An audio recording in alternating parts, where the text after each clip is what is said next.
Now then, this is the Folk's Sake podcast. I'm Sushi Stu and I'm here at Ynyshir with my man Rory Eaton, aka Rory Eaton Drinks, and head sommelier at Ynyshir, 2-star in Wales. Absolute legend. It's what, 11:30 in the morning, maybe 12 o'clock? Yeah, getting there. But it's 5 o'clock somewhere, isn't it? Always. So we're going to have to try some of the sake and the booze that I brought today, but really I want to find out a bit more about you, really, mate. And so, maybe you can tell the guys a little bit more about how we know each other, and then I'll start asking a few questions about the scrapes you've got into in over years. All the carnage. So I guess, we met through working at Ynyshir, really. I've been here quite a while, about six and a half years almost. And we moved away from some of the more native ingredients to start really focusing on Japanese stuff. And I think that's sort of when you came in. Yeah, I think we ran out of soy sauce one time, and we were really in the shit. and who are you going to call? Who are you going to call? and it's kind of just evolved from there, really. From using your ingredients, we use heavily used in the restaurant now, to sort of working alongside drinks and eventually going on holiday together. Yeah, it was a business trip. In inverted commas, wasn't it? But yeah, maybe you could tell the guys a bit about, because what I'm interested in is, we're in the industry. There's a lot of interesting things go off, on menus and with food and drink. But it's the people really that's excited about this industry, isn't it? Yeah, and people definitely it attracts some funky people, doesn't it? So tell the guys about what happened, why we ended up in Japan. So we were going out to meet some of our producers and the guys who create things like the soy sauce, and we got a little bit of sake in there on the way, but really to get a feel for what we use in the restaurant and give that personal aspect to it. Being taken round by the was it 13th generation? 18th generation. Yeah. It was just fantastic, and to have that first-hand experience of what we're using and what we're giving to the guests is invaluable. Yeah, I think from what I know about you though, you're more about seeing sort of beneath the skin of the product, whether it's in the restaurant it might be a piece of fish or maybe a bottle of sauce or something, or a drink. So you're not just this is a Burgundy, this is a Bordeaux, whatever. You really go to the ends of the earth to find out about it, and I think that's the difference between some of the top places and most places, that the guys everyone here is just all in, and you are all in with the drinks.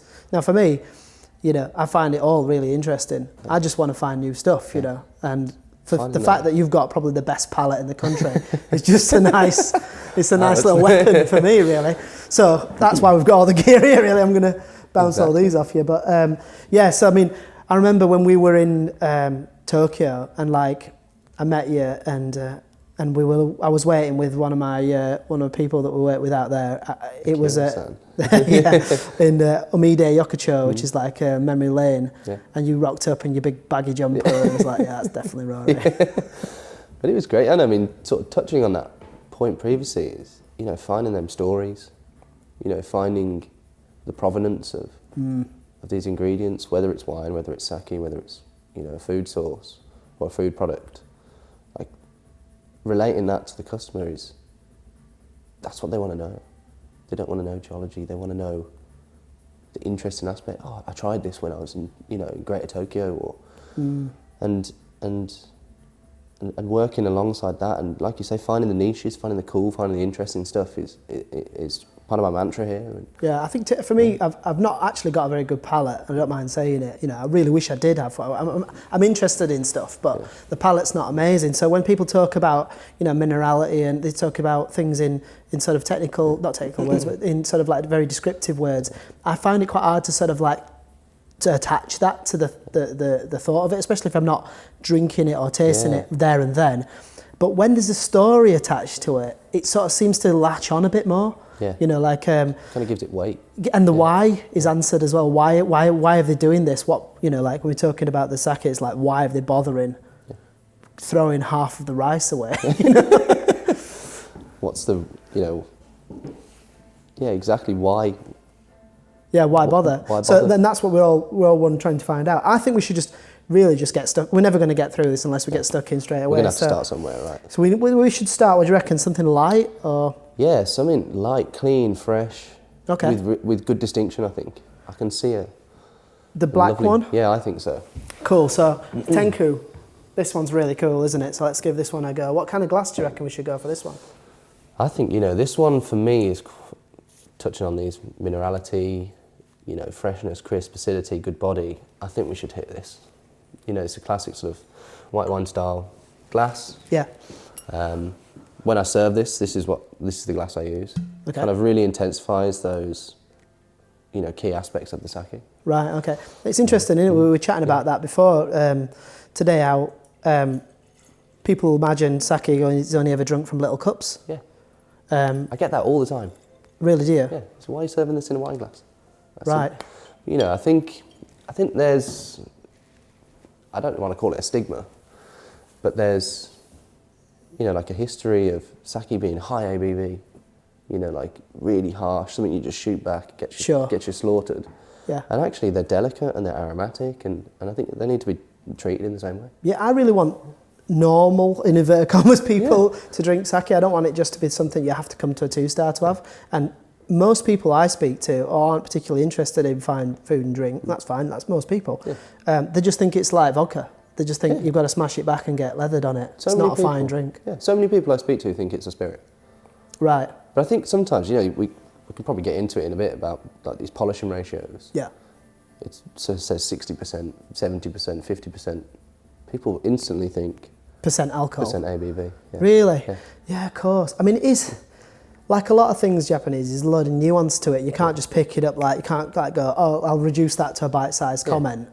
You've got to sort of like be arsed about it. But the good thing about coming somewhere like CU is like you've kind of done the work for them. And if you go somewhere that's decent and you know that the people work there care, you can be a little bit hands-off as a customer, and that's part of the enjoyment really, is like going, I'm interested in learning something tonight, can you show me something special? And that's where you sort of come in, isn't it? Exactly. And this is like one of the sakes that you think, you were telling me, is quite easy to start with. Yeah. We spoke about this before. I think it was probably in Japan. You kind of, because this is a high quality sake. Yeah. Really high polishing all ratio. Handmade. All handmade, really artisan. But you kind of have to go to the top and trickle down. To start with. Yeah. Because the everyday drinkers, and they're really great. There's nothing wrong with them. In the same way that your £8 bottle of wine's delicious in certain aspects, but if you're having Wagyu beef, you might want to treat it with a bit more respect and have a really fine wine or. But it's interesting, and I think you were just talking about the story and myself. How do I say this? Putting it in a digestible form. Yeah. For somebody who's communication, isn't it? Yeah, absolutely. Because like I was saying to you before, same with coffee. I mean, I love coffee. I mean, it's nothing to do with my business. Like, we're going to do a podcast with Mia from Difference Coffee, we were chatting about before, because, there's a lot of interesting people in the food industry in Britain and in the world really, and they've all got different stories. But when I talk about, this came from this altitude, talking about coffee, this came from this altitude and it was grown on this slope, and I'm like, I don't really need to know that, because to a lay person, and I'm someone who really cares about nice coffee, I still don't get it. Yeah. I'm similar. My cousin actually is quite a talented barista, and she loves red wine. I took some red wine home to taste with her, and she's like, I can tell it's delicious, but I can't pick out the individual flavours. And then we had some coffee, and she was like, there's lime, there's this, the acidity, you can taste the body. And really? Whereas I can appreciate a high quality coffee, and I don't drink a lot of coffee anymore, but when I do, I like to drink something nice. Yeah.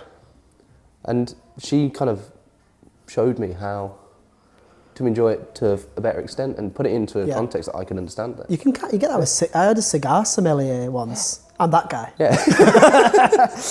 It was in the Arts Club in London. Yeah. So a mate of ours, he's works for Suntory, a whiskey company. Mm-hmm. So he knows them in there. So we went in, and it was, we're in the industry, so we're not like wasting the time so much. we were just chatting to the sommelier in there, but he was also a cigar sommelier. Full white tuxedo, the whole thing in the humidor. Yeah, what a job. What's your job? Oh, I'm a cigar sommelier. Cool as fuck. Yeah, so we went in there in the room and he's explaining all these different cigars to me and I was hooked, man. It was just great, you know. I don't smoke at all, but it's just cool, isn't it? And I feel like smoke's the nigger. Yeah, the big one. I've got into cigars a lot recently, actually, and... you guys started doing them about, a year or so ago? Yeah, about a year ago. And after doing some training with some of the guys, you know, either Davidoff or some of the Cuban producers, I've come to find what I like. Right.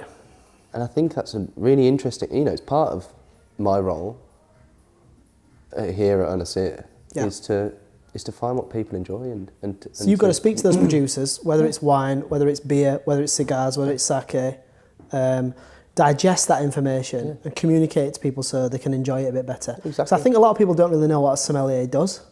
And I was that guy, definitely. And it's just like, if you can afford to employ a sommelier, I mean, like, how much are you charging me extra on my chicken Kiev, you know what I mean? Where's the GP coming from? But I think, you're 100% right. Putting it in a form where I think some people are kind of a bit hesitant. They're like, I don't really know what I like. I know I like this. And it's great. One of the things we do here, you know, we don't do a set wine flight at the restaurant. No. But we serve almost everything by the glass. You know, from entry, mid-range, all the way up to some really premium stuff. Yeah. Every sake we have is available by the glass. And you were the first place I went to that had the was it argon gas that you put in it, and you can have them all, try all the wines. Yeah. What's it called? A Coravan. Coravan, yeah. And I remember thinking, wow, that's really cool. Because like, I like to try things, but I wouldn't necessarily want a full bottle. I think that's a bit of a barrier with sake. Is like, some of the like we just had a nice little dram of it, I suppose, and and you've got, what would you get from that? I'm getting sort of like mild licorice from it. Yeah, that kind of. It's like anise, but not... Aniseed, not licorice. Sometimes you know, we go foraging around here and we pick fennel pollen. Fennel pollen? Yeah. Actually, does fennel, the plant, go around here then? Yeah, there's loads of wild fennel around here. Yeah. And it's a really great flavour. You know, you get that fennel flavour, but with a bit of sweetness, and it's a bit softer. I think, fennel's definitely something I was getting from it. I mean, we've barely talked about that, but it's just... If you want to start drinking sake, you've got to invest a little bit of money, or come somewhere special, you know, and try a little sake with a lot of people we're selling sake to at the moment, like, you know, 2-3 star sort of places where they're putting a sake on as part of a pairing, and people are getting introduced to a fine sake, which is quite acceptable. In fact, one of the ones that we'll probably skip to later on is one that you guys serve of ours, which is Tsukino Katsura, the mild sake. It's only 8%. And it's so interesting. It's well easy to drink, isn't it? I think I sold 2 bottles last night. Really? Yeah. You know, and this is, you know, going back to that previous point. A lot just of people, by the glass. Yeah. Only by the glass. I sell it by the carafe as well, so we do like 300 ml, which, you know, some people have a glass, they're like, wow, I love that. Yeah. I want some more. It's really interesting, isn't it? Because like, I brought my mate here a while ago, in fact last time I ate, and I was like, Rory, we got to get him into a bit of sake, and that's the gateway drug, that one. We talk about like the expensive ones because they're really clean and they're easy to drink, but that's a funky one because that is actually probably an exception to the rule. That is really easy to drink. Yeah, and that's, you know, that's what I'm getting back from people, and I kind of explain to them that it's quite an experimental style, but it's a really good kind of segue from white wine into sake. It kind of bridges, you've got that tang and the acidity. Exactly. Yeah, there's a lot of sake brewers in Japan who are trying to get into the Western market by making sake that's got a bit of a white wine feel. They're even using like the grape yeast. Grape yeast, yeah. And again, we're going to come on to some other sort of fruit yeast sake. Should we just try a different one as well? So that was made by Hakatsuru. So Hakatsuru in Japan are like they're like the world's biggest sake maker, but no one's heard of them in the West. No offense, guys. And we're working on helping them with that. But they made this as a lost leader sake. There's only 1,000 bottles produced globally, and you guys take pretty much most of the UK's allocation, which is pretty gangster, isn't it? So, but I think we should probably go from that into their more accessible but still premium one, which is this one here. So this is, so that one is a Kimoto method But Komoto's like the handmade, artisan. the whole artisan, really hard work to get that flavour out of that one. And it's Junmai Daiginjo, which is where they throw away 50% of the rice, they polish it away just to get the central, it's called the senpaku, the starchy core of the rice, so they're only dealing with the best part of the best rice. And actually, with this one, the tenku we just tried, the rice is, the best rice for sake, they say, is the rice called Yamada Nishiki, which originates from omachi rice originally. Yeah. It's a hybrid of omachi rice. Omachi rice is really good for sake as well. In fact, it's one of my favourites, but it's a pig to like harvest and grow and get any yield from it. So the Yamada Nishiki was like one that they designed as a sort of a strain, which is you can get a really good yield out of it and make amazing sake. But what Hakusuru have done is they've designed their own strain of Yamada Nishiki, and they've called it Hakutsuru Nishiki. So this is like their own custom rice from the king of rice for sake. They've made their own custom version and then made that mega sake out of it. So we're talking like levels and levels and levels. But this one is a more accessible version of that, made with the same rice, but still the same like Junmai Daiginjo, but like about a third of the price. I think it's a lower polishing ratio. It's about the same. I think it might be a couple of % different, but yeah, it's not made with the full handmade method. So that's how they can reduce the price a bit, really. It's still expensive. Oh, yeah. Yeah. Like smash it open then. Okay, like cool. So it's like a little ceramic pot. Sort of like Grosh. Heineken bottles, yeah. Okay, cool. I've got some homebrew from my granddad still in some of these. I remember used to going on Barnsley Market and they had like a homebrew stall. I always fancied doing it, like, but only because I want a cheap beer. Couldn't get away with that now, could you?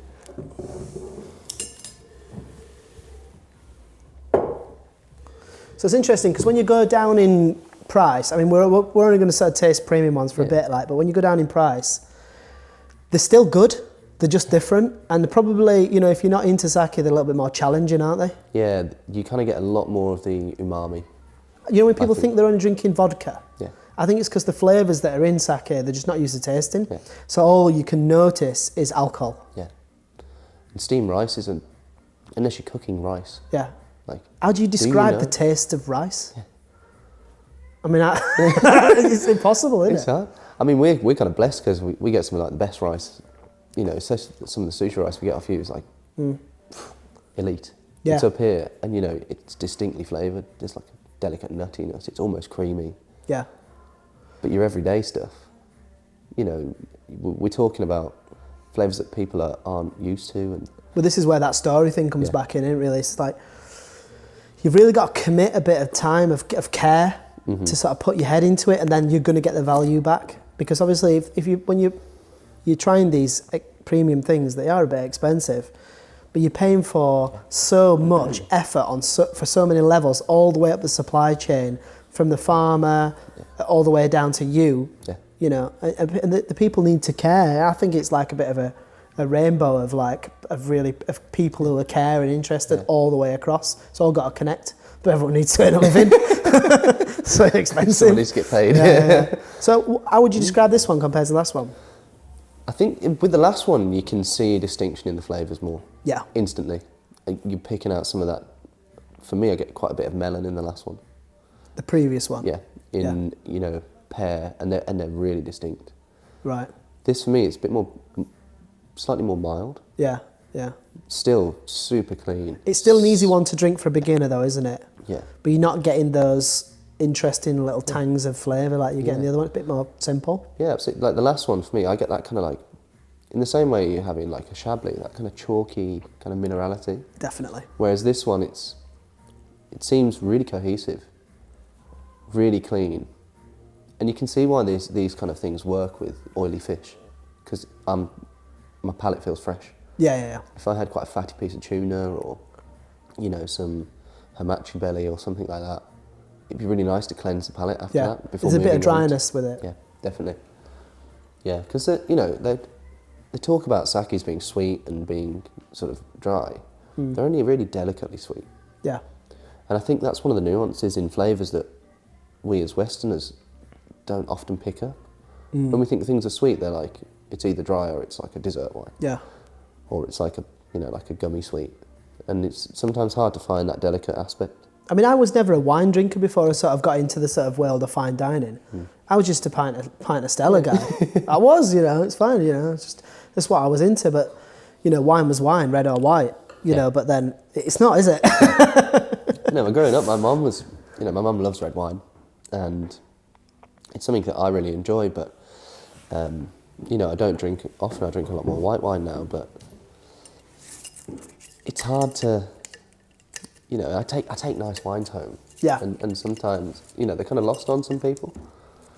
We were chatting about this off camera, weren't we? It's like a lot of my family, they just don't care. Yeah. I've got a 350 quid bottle of sake in the fridge. Do you want to try it? Not really, no. Have you got any lager? I was like, yeah, I've got a can of Foster's. Like, fair enough. The beauty of it is... It's a journey though, isn't it? You get to drink the 350 pound bottle of sake. I want to share it though, that's part of this is part of the fun, like we can sort of, when you got something nice, like I've got into drinking whiskey because I'm over 40 and I think, right, okay, I'm an old bloke now. I've got to get into whiskey. So I'm putting some effort into drinking whiskey. And I don't drink much, actually. I like the flavours, I like the thought, the interest behind it. And I've bought a load of different nice whiskies. Not like crazy money investment whiskies, but nice whiskies. Yeah, but you're not scared of drinking it. Sort of like anything from like 14 to sort of like 21-year-olds. So like good whiskies, but I'm not scared of drinking them. But the pleasure for me is when my mates come round and I can share it. Yeah. I'm a sucker for this. If I'm out in town and we're having some beers, I'm getting people back to my house. I'm pulling every different wine glass out. I'm like, the missus is not happy. She's like, I've got to be up at 6. And she always says to me, she's like, why have you opened that nice wine? Why have you opened it? I'm like, well... You found someone to share it with. I enjoy doing that. Yeah. That's hospitality though, isn't it? That's the definition of it. I need to clock off. I think that's Yeah. Well, I mean, another thing, like I say, Sushi Stu's been going for, this is our 18th year, I think, this year, or 17th or 18th, I think I lost track now, but it's a while. But fine dining's probably only been 10 years, really. And like, it's in your blood. You're all in, aren't you, if you're in this industry? You're all in, or you're going to flake.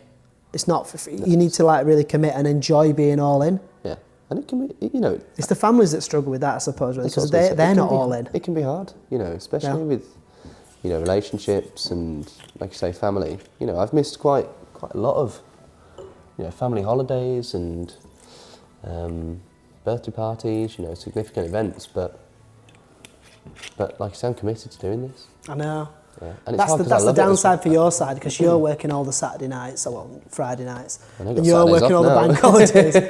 But the good thing about being a supplier is that we get to sort of like flirt with both sides of life, really. So that's the benefit, of being a supplier over working like on the coalface, so to speak. But yeah, you're all in or you're not, aren't you? Exactly. It's just one of those things. So I know we sound like we're sponsored by Hakatsuru today, but I kind of like, we work with Hakatsuru. We're going to try these all, so you get a chance. We're going to talk about them all, but we're going to stick with Hakatsuru as we work towards the rest of the other stuff, because they are like in Japan just normal. Like just a day-to-day buy in the supermarket. Well, when we went to Japan... Yeah, you found it in the supermarket. Yeah. You were like, that's really good, like, that's a great... It is, because it's cheap. And it was really good value. I think value is really important in everything, right? So, like, we're talking about really fancy 350 quid bottles of drink. Like, you can't drink that all the time. No. Nobody can. A couple of people can, but not many. Yeah. And value needs to come at all levels. You need to, if you want to go out for here, right, it's one of the most expensive meals in the country, right? But it's also probably one of the best value meals in the country, which most people can't get their head around. So value and price are not the same thing. No, not at all. So the good thing with Hakatsuru is that if you're paying $3.50, you're getting a $3.50 bottle. Yeah. But they also do like a £15 bottle, and it's great for 15 quid. Oh yeah. So this one is like the 15 quid plus. This is we're going to do this one. This one's this is the special edition. This is Tokubetsu Junmai. Yeah. Tokubetsu means special. Junmai means pure. Yeah. So like in Japan, 70% of the sake is what's called futsushi, which is like table wine, essentially. And that's what most people drink most of the time. And you can cook with it, you do what you want with it. But then once you start going to the top 30%, that's when you're getting the more refined stuff. And the entry-level refined stuff is called junmai. And there's another one called honjozo. Mm-hmm. So that's like the entry-level of the premium ones. And then this one is a junmai, but it's a tokubetsu junmai. So tokubetsu means like it's special. So why is it special? So because they're using that fancy rice, the Yamada Nishiki rice, so this is actually a really good value. Well, that's what I was going to say. The rice, value on this is fantastic. Sake. Yeah. yeah. Like So you're in getting- England, this retails for, including tax, 20 quid, £20. That is a bargain. So it's like $25 or something like that retail, and it's great. Yeah. And in fact, we'll try it after. They do a £15 or like an $18 bottle, which is still great. That's the one you tried, isn't it? Yeah. And you drink it in your hotel room before you went out. Yeah, every night. But this is, one. like you say, these Tokubetsu, the value here is insane. Well, you can't just never have it. You shouldn't just only have it when you're going for like a 2 or a 3-star meal. There's a special one. There's a special thing for that occasion. It's like wearing a suit. It's like you're dressing up for the occasion. Yeah. But you want to like live outside of that in a bar or whatever. You kind of want to dress nice when you go out, but do you want to wear a 3-piece? Do you want to wear this?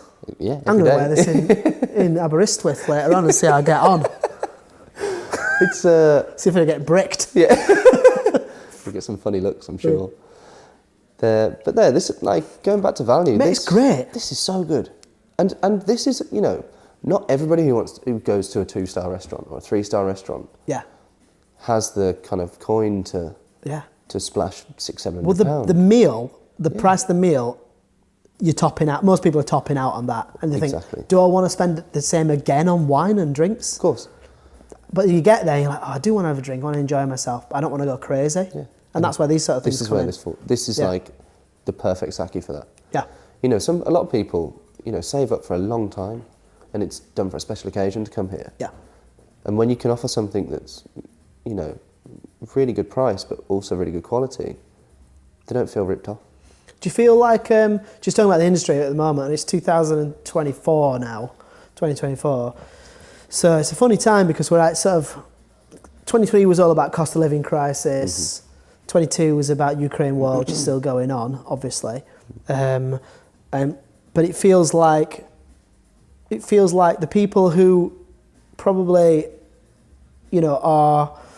they don't just go out for a 2-star like it's nothing. Yeah. They like go, okay, for my birthday, I want to go out and treat myself and my wife or my friends for like a special occasion, and maybe go out like once a year, twice a year. I know loads of people like that. They go like, I'm going to go to El Bulli in Barcelona. That's my holiday. That's it. And they're not minted. They just really love good food and drink, and they spend quite a lot of money, but then that's it.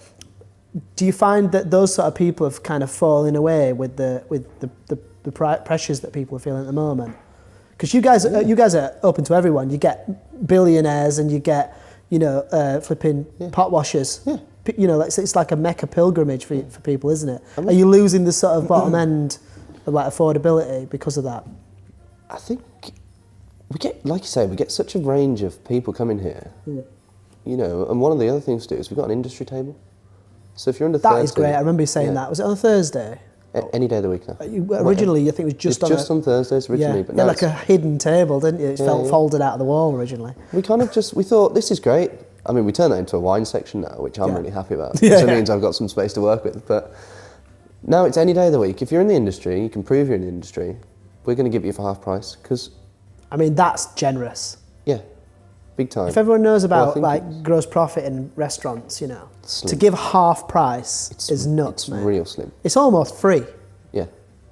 These guys are working for nothing.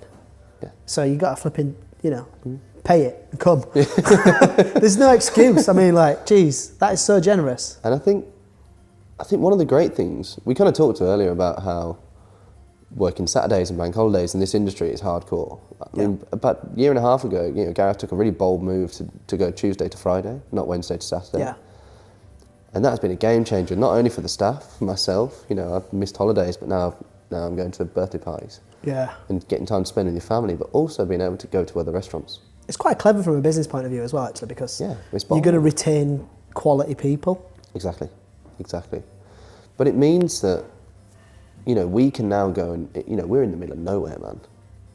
I think this area is like one of the least inhabited places in Europe. I think you're the end of the rainbow. Yeah. Definitely. If you look at it geographically speaking, we'll forget about America for a bit.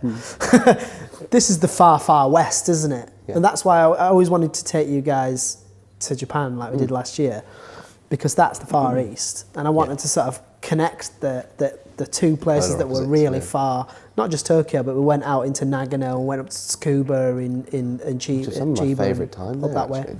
Yeah, out of town. Yeah. I mean, you guys just did a thing called, Uber Eats. They did like, you could order the 2-star 30-course menu from Uber Eats. You went to London, it was like everyone hated being in London. Do you know what we do like? Did everyone get ill because they're like not used to being around people? I think so, yeah. It was, in fact, we were all pretty ill. Like, don't get me wrong, I love London, and I'm from Solihull, like South Birmingham, and so it's dead close. You know, it's an hour and a half, hour and 40 minutes on the train. So I was always going when we were young, growing up. But after living here for so long, I get tired of it quite quickly. Right. I go and that. I get tired, and I go and I cram it in. I'm like, these are the places I want to eat. I want to go get some great cocktails. Yeah. Usually just hit it hard. Yeah, go 2 days And solid, get out and then there. I'm like, I think it's time to get back. But honestly, we drive back. You step out the car, you take a breath, and you're like, wow. Yeah. It's It's refreshing, fresh, isn't it, yeah. being up here? We had a couple of customers that, in fact, I think one of them worked for Gordon Ramsay at 1890. Oh, Savoy. right, okay. And her partner, he's like, wow, the air is so clean here. He was like, I feel like I'm going to start, coughing up all of the pollution over there, and People need to do a 2-year Ynyshir detox. yeah, it's like a Rumspringa. I mean, it's not going to be like, you're going to be ruined mentally and physically, apart from... Yeah, but it's a different lifestyle. I remember I went to go and see Nathan Outlaw about 5 years ago, in January. Is it down Port Isaac? It's called, not Rock, it's in Port Isaac. Yeah. Is it Port Isaac? Is that what Yeah, you said? Yeah, Port Isaac. Yeah, it's Nowheresville. It's like this. Out of season, it's Nowheresville. So I went in January, just I thought they'd have a bit of time for me, about 5-6 years ago. And yeah, that was amazing, But he said that to me that everyone who works for him, he says, I want them to get into living in the middle of nowhere. I don't want them to yearn for the city. I want them to get into sailing or like getting out on the boats and fishing and hiking in the countryside. I want those people, the ones who are like invested in the business and the job, but also the life of living in the countryside. And I think you're kind of at that place, aren't you definitely. now? I mean, you can't see it because it's out of camera, but about 100 metres in that direction is we have a staff house. Yeah. And when I first moved down here, that's where I was living. I lived there for about two and a half years. And directly opposite is this really amazing forestry called Artist Valley. Right. And the amount of ingredients you can go foraging around there is just fantastic. Really? And so for about 2 years, I made sure that I went out at least once a week, two times if possible, and I tried to map the area. I kept foraging diaries. I kept temperature, weather, when I picked it, what the quality was. Amazing. So that going into the next year, I could say, well, it's a little bit cooler than last year. Maybe I need to wait 4 or 5 days. I mean, this is the word. This is a modern use of the word extra, isn't it? I hate being a hip jive still like that, but it's like you put in these extra.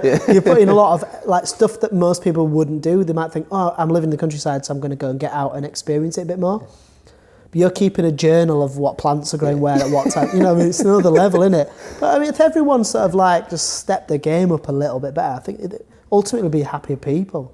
That hill across there, is that what Stairway to Heaven was written about, the song? Supposedly, yeah. I mean, Robert Plant's... Led Zeppelin. Yeah. Pretty cool. There used to be his local pub or something, didn't it? Yeah, well, the previous owner of Ynyshir, he was really, really tight with the previous owner. Really good friends, used to come here all the time. Really? But there's a house in Machynlleth, which is, like 6 miles that way. Yeah. It's where Gwen is and the other restaurant. Yeah. There's a house called Bronner Hour, which was his parents' house. Is that spelt with 5 X's and a T? Don't ask me. I've been here a long time, and I'm not. The Welsh spellings are crazy, aren't they? But they wrote Led Zeppelin 4 and physical graffiti in that house. Right. Yeah. It's that kind of place. It's like people just escape over here and just do stuff, but it breeds a little bit of creativity. You guys have created a little pocket of something over here, And you're talking about going back to the industry thing. It's like it's almost like an art project that thankfully isn't is self-sustaining financially, because everything's a business, like even an art gallery is a business. Like this is a real art project really, and everyone needs to sort of support it, that's why I love coming over here, you've got to put stuff in to get something out, haven't you? Yeah. Speaking about that foraging thing, I remember you did like was it a cocktail, and you'd like made your own spirit out of like a bush or something? Gorse, yeah. I call it anger bush. Have you ever seen it? Because it makes you angry. It's got like these incredibly sharp. It's dangerous, that stuff, right? And you were foraging that for fun. Yeah, I got good at picking it eventually, but it's amazing, And I said you went into foraging and here we are, foraging like a loser. It's got a great aroma though. It kind of tastes like almond and coconut. Right. But it kind of it blossoms like all year round, but April's the best time. Is that your idea then, or where did you come up with that? To be honest, mate, there's not much to do around here.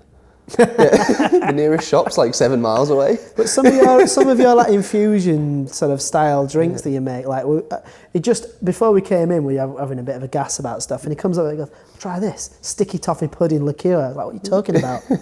Unreal. You've took you tell them. What did you do? Taking some of the leftovers or some of the waste of one of the dishes, sticky toffee pudding we do here. Which is unreal, by the way. Oh. Hacho miso, little secret hack, in the caramel sauce. Yeah. What the hell? Who thinks about that? But anyway, that's in the cocktail. Yeah, so all the components really, from the Tahitian vanilla, some. And how much is Tahitian vanilla as we speak?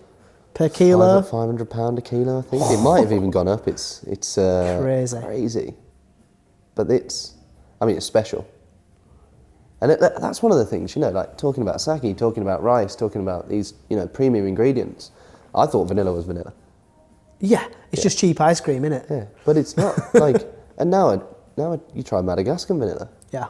And it's sweeter and it's probably richer. Tahitian vanilla is spicier. I mean, if I've had custard here, and you've never had custard until you had custard here, unreal, and it's all in the vanilla. I mean, I don't think you use tofu in the custard, don't you? It's soy based. It's actually but it tastes like custard, but like unbelievable. The texture of that, and then obviously it's the vanilla that you're tasting. I remember you did like a blueberries and vanilla. That's a classic Ynyshir dish. Vanilla custard. It doesn't sound like nothing like blueberries and custard, but it's all in the quality of the produce in it. And you've got to explain that to people. It's like, you're going to come here, pay all this money for a dish, and it's just custard and blueberries. And you're like, what? I can flip and do that bird's custard and down Aldi. But it's different levels, isn't it? Yeah. That dish is interesting because it's a very, very nostalgic dish. So when we did blueberries, we were on Bramley apple, but yesterday we went on to Yorkshire rhubarb. Yorkshire force stuff that's bright coloured. Oh man, it's the best, isn't it? It's the best. I actually, a little secret, I've got a phobia of rhubarb. I've got 3 phobias. Don't go in the fridge. And don't attack me with these. One of them is oversized leaves. It doesn't have to make sense. Lily pads. Oh, mate. Oh, don't go there. And obviously rhubarb's got a massive leaf. The other one is like wild fungus. Fuck that shit. Yeah. And I'm quite into face cream. I feel that. I hate things on my hands. We touched together there. I'm glad that. But yeah, so I steered away from rhubarb all my young life because I'm from the rhubarb triangle, So you'd think I'd be doing rhubarb as a business. But no, let it pass me by, purely from a sort of a leaf diameter issue. Rhubarb sake. Well, you've done, this is the thing that got me talking about it, is like the sticky toffee pudding drink I had today. I mean, it didn't taste anything like it, but it made me think about the rhubarb and custard drink that you do. Wow. Best cocktail I've ever had in my life. End of. And it came in yesterday, the rhubarb, so it's ready. I'm going to have to get back on that. I'm going to struggle, mate. I think what we're in 4 sakes in, we've got another like 15 to go. Let's talk about this one. Yeah. So this one is amabuki. Amabuki are from Saga, which is the very, very far south of Japan, on Kyushu Island. And their speciality is isolating yeasts from flowers. And this one is similar to the last one. It's a junmai, but a special junmai, Tokubetsu junmai. The special part is, again, they're using fancy rice, the Yamada Nishiki rice. Yeah, same rice. So when you're making sake, and Rory knows this already, but you're using rice, you're using water, you're using yeast, and you're using koji. It's the only alcohol where you have 2 different kinds of fermentation going off at the same time. And there's a selection of kojis you can get, which all originate from Japan, obviously. But the yeast is, like, you get yeast from where you want. Yeah. So these guys, what they do is they're isolating yeasts from flowers. Yeah. And this one is from a begonia flower. So how special do you want? Exactly. Yeah.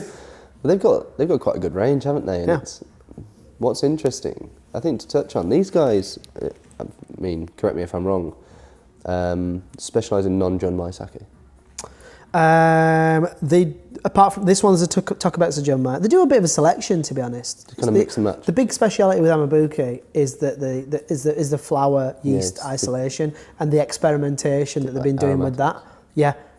But well, we just tried this one, but we'll go on to another one because we've got a couple of different ones from them. Some of them are like the flowers of fruits. We'll try that later, like the banana flower one. Strawberry blossoms. The strawberry blossoms. It's isolated from the yeast of the flower, but you definitely get the flavour. The banana one definitely tastes like bananas. Definitely. End of. The apple one, the apple one tastes like apples. But what we got next? So I'll shift that one. So that's pretty cool. In fact, why don't I get a larger bowl glass and we can sort of talk about aromatics, because these for me, you know, these seem lighter. They seem because we've been doing these all in the same glass, but actually off camera, Rory's set up like a big selection of glassware. Some of it's pretty special. Well, we were in Nagano Prefecture, which is like sort of a mountain area. The Olympics were there, the Winter Olympics there in the 90s, and that's we went for like a really traditional washoku meal, and we were having fine wines, we were having champagnes, we were having sakes. You know, when you go to Japan, most people drink beer. And my friends in Japan actually like red wine. Yeah. So like sake is like it's traditional, but it's not drunk as much as you might think. Really, it is in like izakayas and places like that. But when we went there, they had a lot of like the Rydell really glassware from Europe. Yeah. They had some fine Japanese glassware, but it's quite interesting, isn't it? So what do you think about for this one? Should we go for one of the sort of Junmai Daiginjos from Amabuke? Do you know what? Let's go for the Daiginjo. So I'll explain the difference while I'll explain the difference while you're going to get the glasses. So this one's a Junmai Daiginjo, and this one is a Daiginjo. So I don't know if you remember that earlier on I was saying that Junmai means pure. So this is a pure Daiginjo, and this is a Daiginjo. So like there's two sides of the world of premium sake. Mm-hmm. One is the Junmai side, the pure side, which is just the ingredients we chatted about. And then one is the sort of like the Honjozo side, it's called, or the alcohol added side. So they're taking the same sake that they're making, but they're adding brewer's alcohol to it. And you think, oh, that's going to make it strong. But there's a water dilution. Big thing with sake is they're all located in like places where near mountains or where there's a mineral spring or something like that. So really pure water, really good rest. Again, it's all down to ingredients, isn't it? Ingredients and then an artisan process with heritage. So all these things are sort of being built up together, aren't they? Yeah, and water's really important, you know, because it is a really clean thing to drink, isn't it? Yeah, I mean, I was speaking to somebody before about sake, and the different prefectures have different like mineral counts. So you have some that have like low mineral water, some that are really high mineral water. Like a hard and soft water? Yeah. I don't even know if it's necessarily hard water or... Have you ever had Vichy Catalan, the sparkling water from Spain? I don't think so. It's almost salty. It's got like sodium, magnesium, you know, these kind of things. And the lady was talking to me about this. So places like Sendai have quite high mineral count, and they produce bold, powerful styles. So we're talking about terroir now, aren't we? Yeah, exactly, yeah. And then you go to some places that have really, you know, like their sewers have got fish swimming down them in Japan, and they produce really elegant aromatic styles. Really? Yeah. And so, I mean, I don't want to get the woke police coming at me here in the UK, but in Japan they describe it as masculine and feminine styles. Oh yeah. Yeah. And again, that's a more digestible way to understand the difference in, you know, let's talk about sodium levels, because no one cares. Yeah. No, it is. It's about communication. Again, it's like how do you communicate something? Like, you could say delicate is feminine and and bold is masculine. You know, if it communicates quicker, I think, you know, we can all be grown-ups about it and just deal with it. You know, this one for me is absolutely delicious. Is this the Daiginjo? So this one has had the alcohol added. I think I prefer Daiginjo to Junmai Daiginjo. See, I'm the other way. Oh yeah, okay. Yeah. Well, we'll try the other one after, eh? I find Junmai's slightly richer. Yeah, And no, a you're bit right. more full-bodied, but that's the like I drink more white wine than red wine, and that's Really? the kind of white wine I drink. I like richer, fuller-bodied style. It's interesting because you'd think with alcohol added it would be stronger and harsher, but actually it's the opposite. No, yeah, the opposite is true. So this one is Marvel of Peru flower. Yes, I use this quite a lot actually. But the reason this one's a little bit more spenny, even though it's a Junmai Daiginjo, which is a Daiginjo, which is very high quality. But some of the other Daiginjos are a bit cheaper. This one's Kimoto method. So that's like going back to the first one we tried, which is really expensive, which everything's handmade. Yeah. So you're paying a lot for the sort of technique and the labour in this one. So the Kimoto, my understanding is, they split the sake into smaller boxes. And do you mean the koji rice at the beginning? Yeah, so they're kind of like starter almost. Yeah. To actively engage lactic acid. And that's a really really hands-on process. It doesn't have to be, again, because obviously it's a big industry. Yeah. They've mechanized a lot of this. Of course, and that's where the Hakatsuru, it's like they've spent all the money on mechanization and get the volume going. And again, it's a different thing. A handmade product versus a mechanized product. They're different, you're getting good quality but at a cheaper price. Yeah, of course. But if you want that handmade, it is going to cost you more. It's like buying a car. You go and buy a bespoke car, expensive. Yeah, furniture. All your furniture in here, by the way. The furniture in here is unreal, by the way. And the one thing that you guys have always done, and loads of things from Ynyshir has inspired me for Sushi and everything else we do, is that all you do is work with really good partners. Yeah. But down to the tableware, down to the sort of the people who do the ceramics, the people who lay the concrete in the outside. You just work with interesting people who want to work with you. Every single table's hand whittled. And pickled. The table's pickled? They pickled the tables, yeah. So this isn't paint, this is a pickling. So the actual process of the table. So if I lick that, it's going to taste like a pickled onion? I think it's, the process is called pickle, but it's slightly different. You use almost like a vinegar-based solution, but the stain comes out of the wood itself. But the beauty is in the imperfection thing, isn't it? Yeah, absolutely. And there's no two plate that's the same here. Yeah. And we take things, I don't have it to hand, but we have a river on the driveway. We collected stones, we smashed them, we put them into the plates. We had a tree. Oh, really? Yeah. We had a tree fall in a storm, so we charcoaled the tree, sent it to our potter, Sarah, and she used it for a glaze for some of the plates. Wow. And so there's loads of... But you know what it is? It's long-term thinking. Yeah.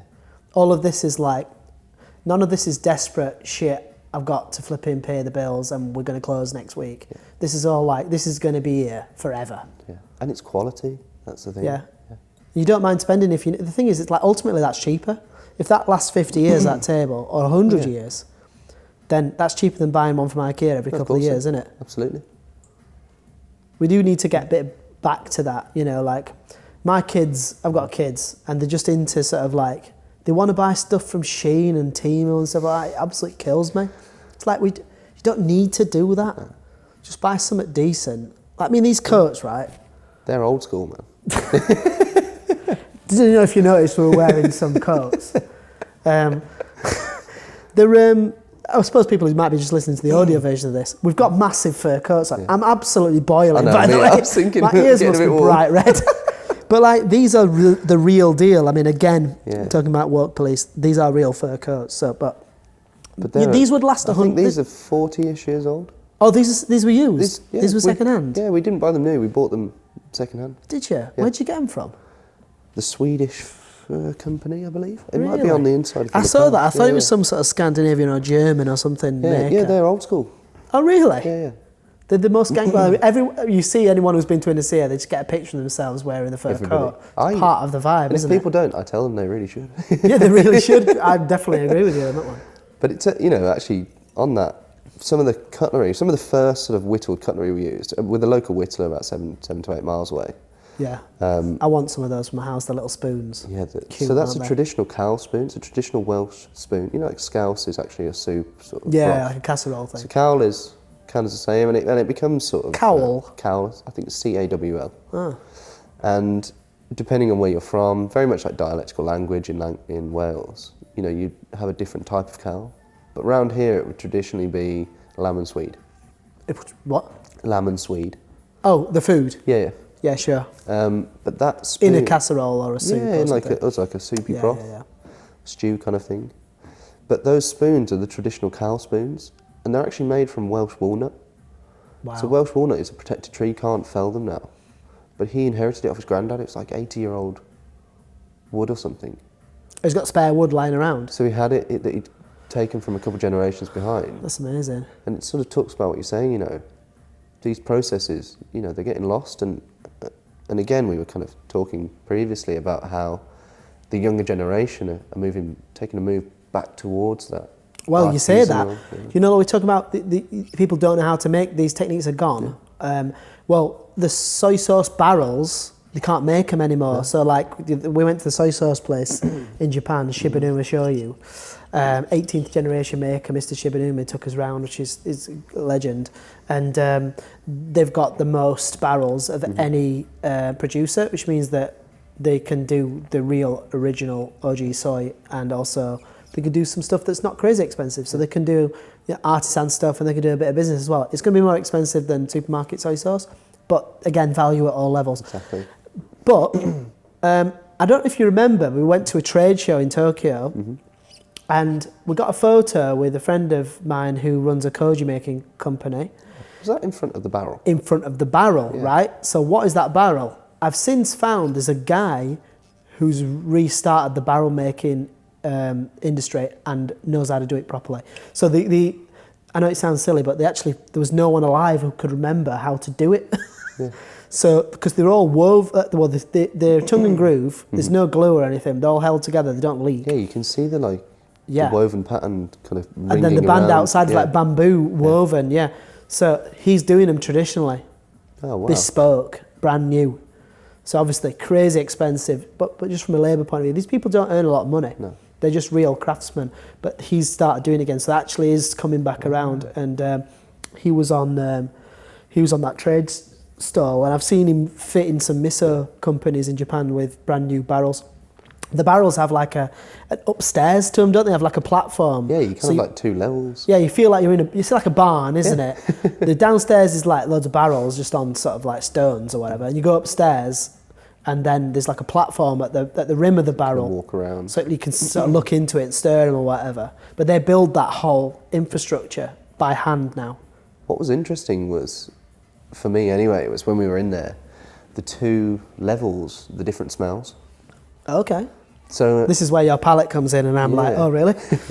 So when we were underneath, walking around, and it was great to see the old barrels next to some of the new ones, see the distinction. Well, some of them are 250 years old, some are 200 years old, some are like 175, and they're different, aren't they? They've got different levels of mould, all the rest of it. So, gin.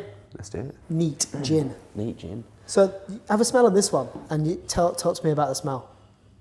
Oh, wow. It's the Japanese woods, isn't it? Yeah. You've got the hinoki, the cypress. That's a big pour of straight gin, that, Garson. There's a pouring box here. So, obviously we had a massive gin craze in Britain about 6-7 years ago. Huge. It's still revival. It's still going, isn't it? Well, interestingly, one of the reasons for that is because there used to be stipulation on minimum quantity of gin production. What?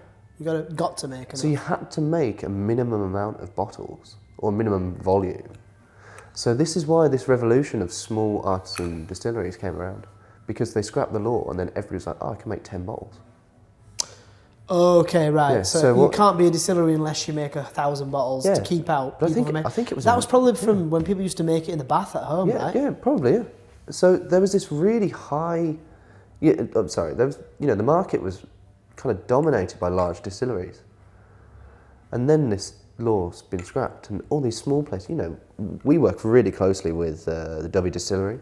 They're about 15-minute drive from here, and they're amazing, man. But their distillery is smaller than this room. Wow. And they're putting out some amazing stuff. And interestingly, once I first smelled that, we're talking about all the woods. Is this barrel aged, or is it used as botanicals? It uses botanicals, I think. Yeah, But it smells like a sauna. Yeah, it smells like a barrel-aged gin. So it smells like it's sat in wood or it's sat... Can you smell that? I can just smell like a nice, it smells like aromatherapy. Yeah, there's kind of almost like a mentally... Yeah. Almost a eucalyptus Is note. that hinoki? That's the hinoki, Yeah. right? Is it hinoki? You know, as you put... You know when you... It's got loads of like different sort of trees and firs and stuff like that only grow in Wakayama in it. Yeah, so you you've get got Japanese cedar and cypress. I get the cedar straight away. From Kumano Kodo. So it's in the Kumano Kodo wood. So that's the Kodachi. It's really nice. You get Why is it going sort of like creamy, sort of like So blue? as far as I'm aware, this is licorice root. What is? So licorice root has a like a chemical reaction with water Really? that turns it cloudy. Ooh. Yeah. I mean, don't hold me to that. I could be talking nonsense, but I really like that. I really like that sort of like aromatic wood vibes. yeah, me too. I'd like to wear that as an aftershave. Yeah, actually, I was just thinking that. Even I did a little couple of sprays on. It's funny, you know, when we were in Japan and we went up, you know, I sent you a photo the other day of we went into the, I can't remember what shop it was, before we went to the fish market and we had that cedar tea. It was a dashi shop. Dashi shop, that was it, Because yeah. like the people who trade nori, katsubushi and tea, Yeah.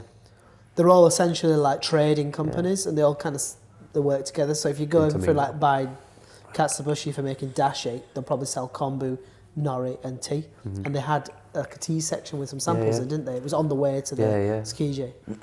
But that, like, just straight away, there's a kind of like element of nostalgia there. What was the tea? I forgot.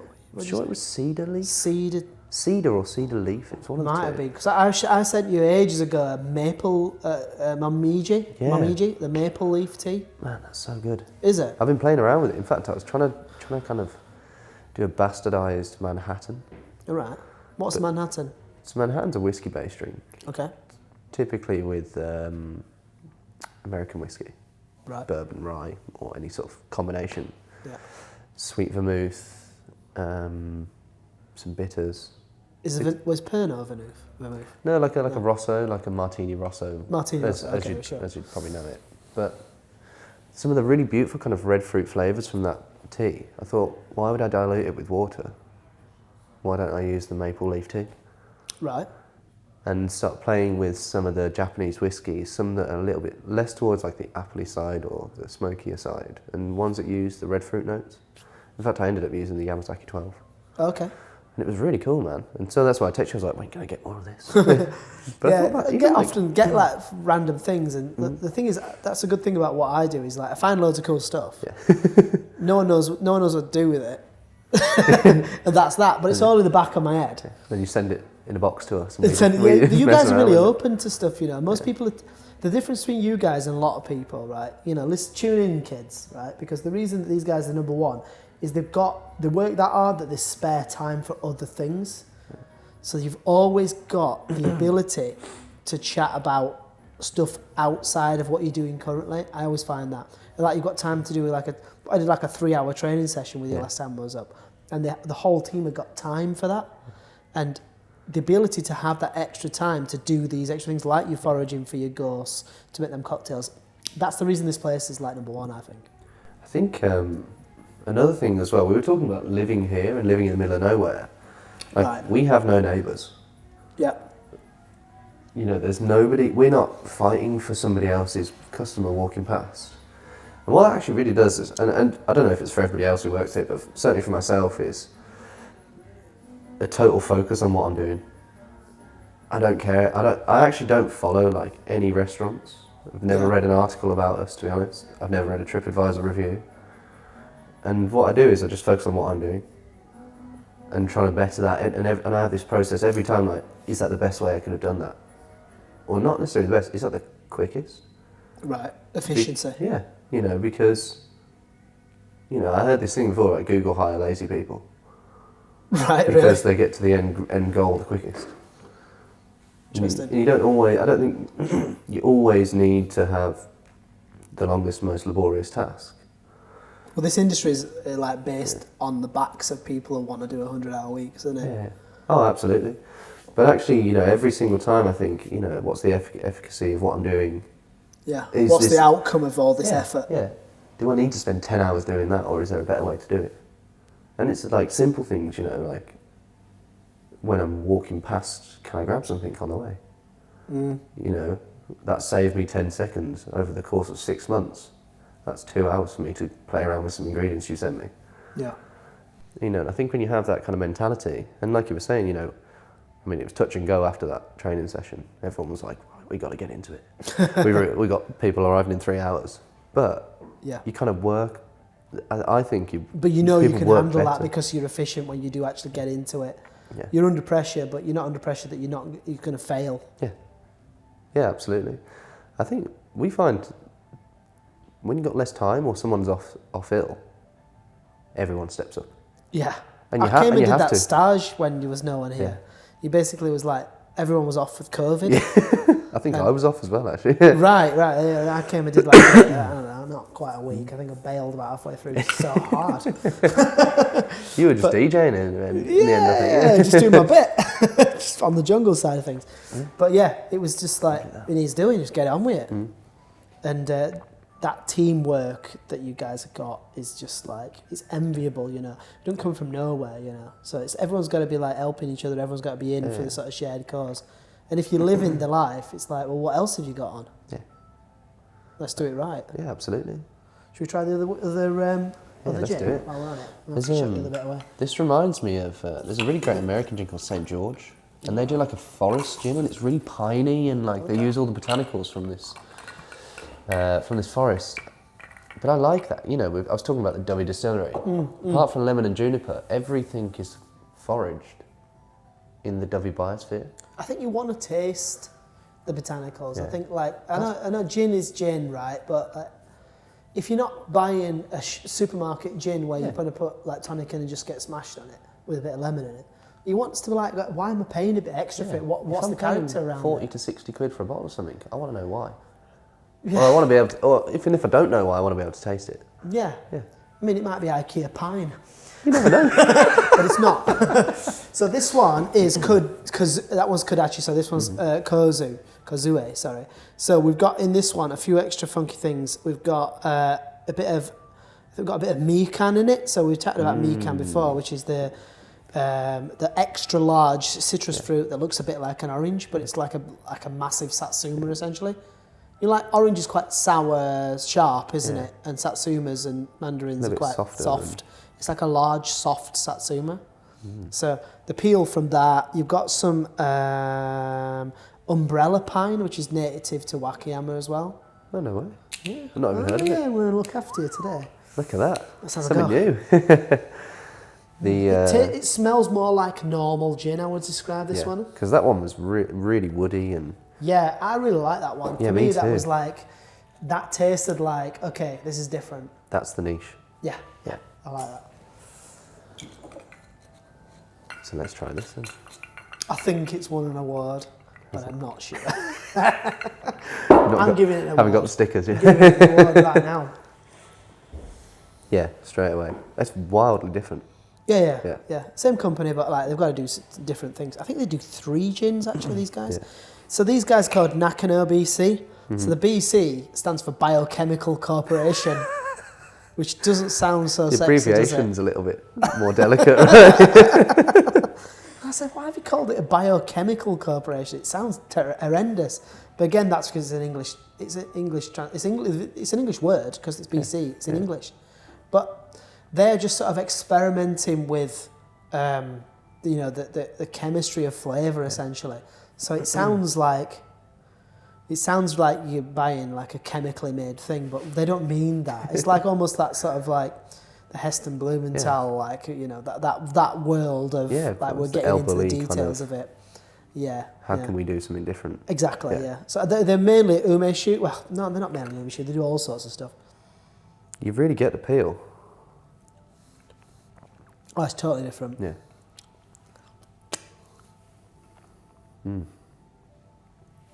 Talk a lot to more me. fruit. Yep. It's delicious. Different though, completely different. Totally different. You don't really get the wood No, vibe. no, not at all.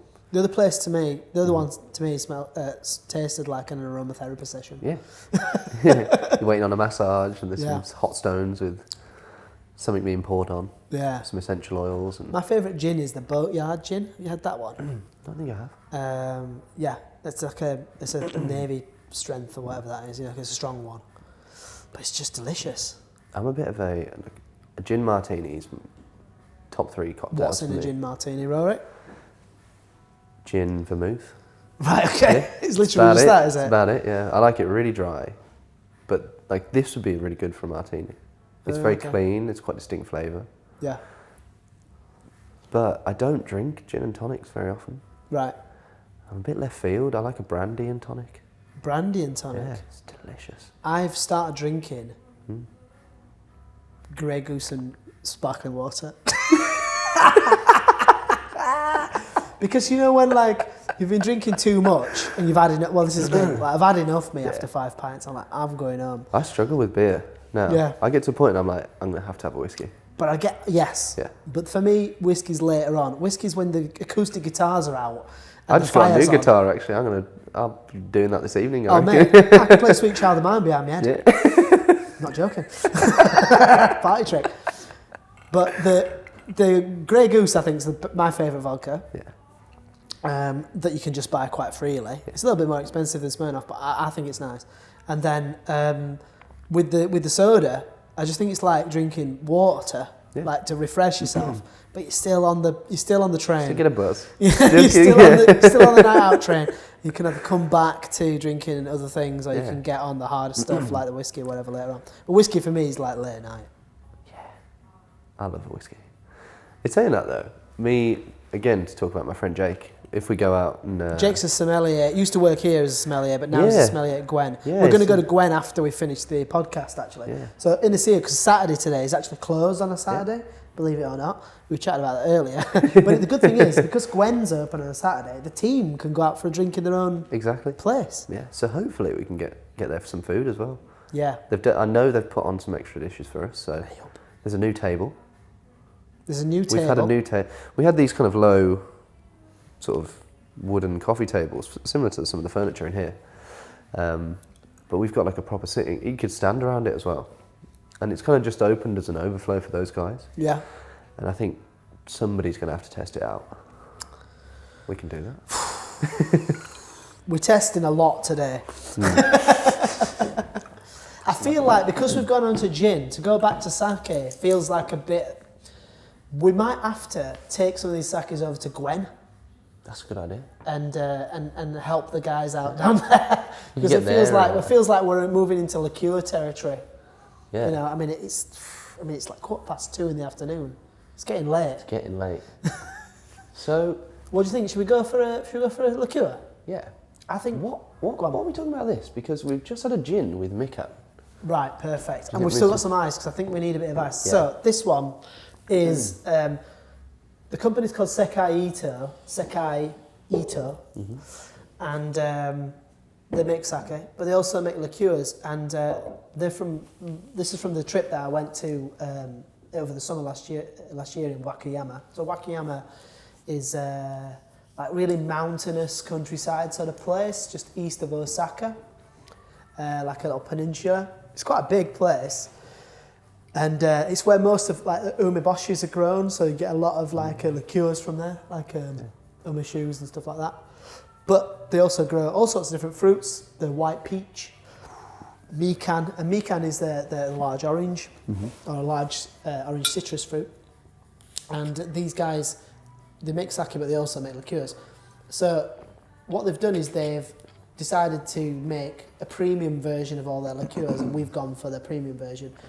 And they've got a Junmai Daiginjo sake, so like the top end of sake, as the base for the liqueur. And then they've added the local fruits. So we've got a yuzu sake, yuzu shu. We've got a momo shu, which is the peach sake. And then this one's a mikan shu. So, but they've not just got like mikan off the shelf. They've got like the best mikan from the best farm, from the best area that's known for it. So the yuzu is from the top of everything. Yeah. So I hope it's all right when we try it. But the yuzu shoe, I mean, yuzu shoe in Britain's so, I've not got it here today, but it's really so popular. accessible, isn't it? Yeah, it's a. You know, we were talking earlier about how oftentimes these, flavour profiles can be kind of hard to digest, hard to understand.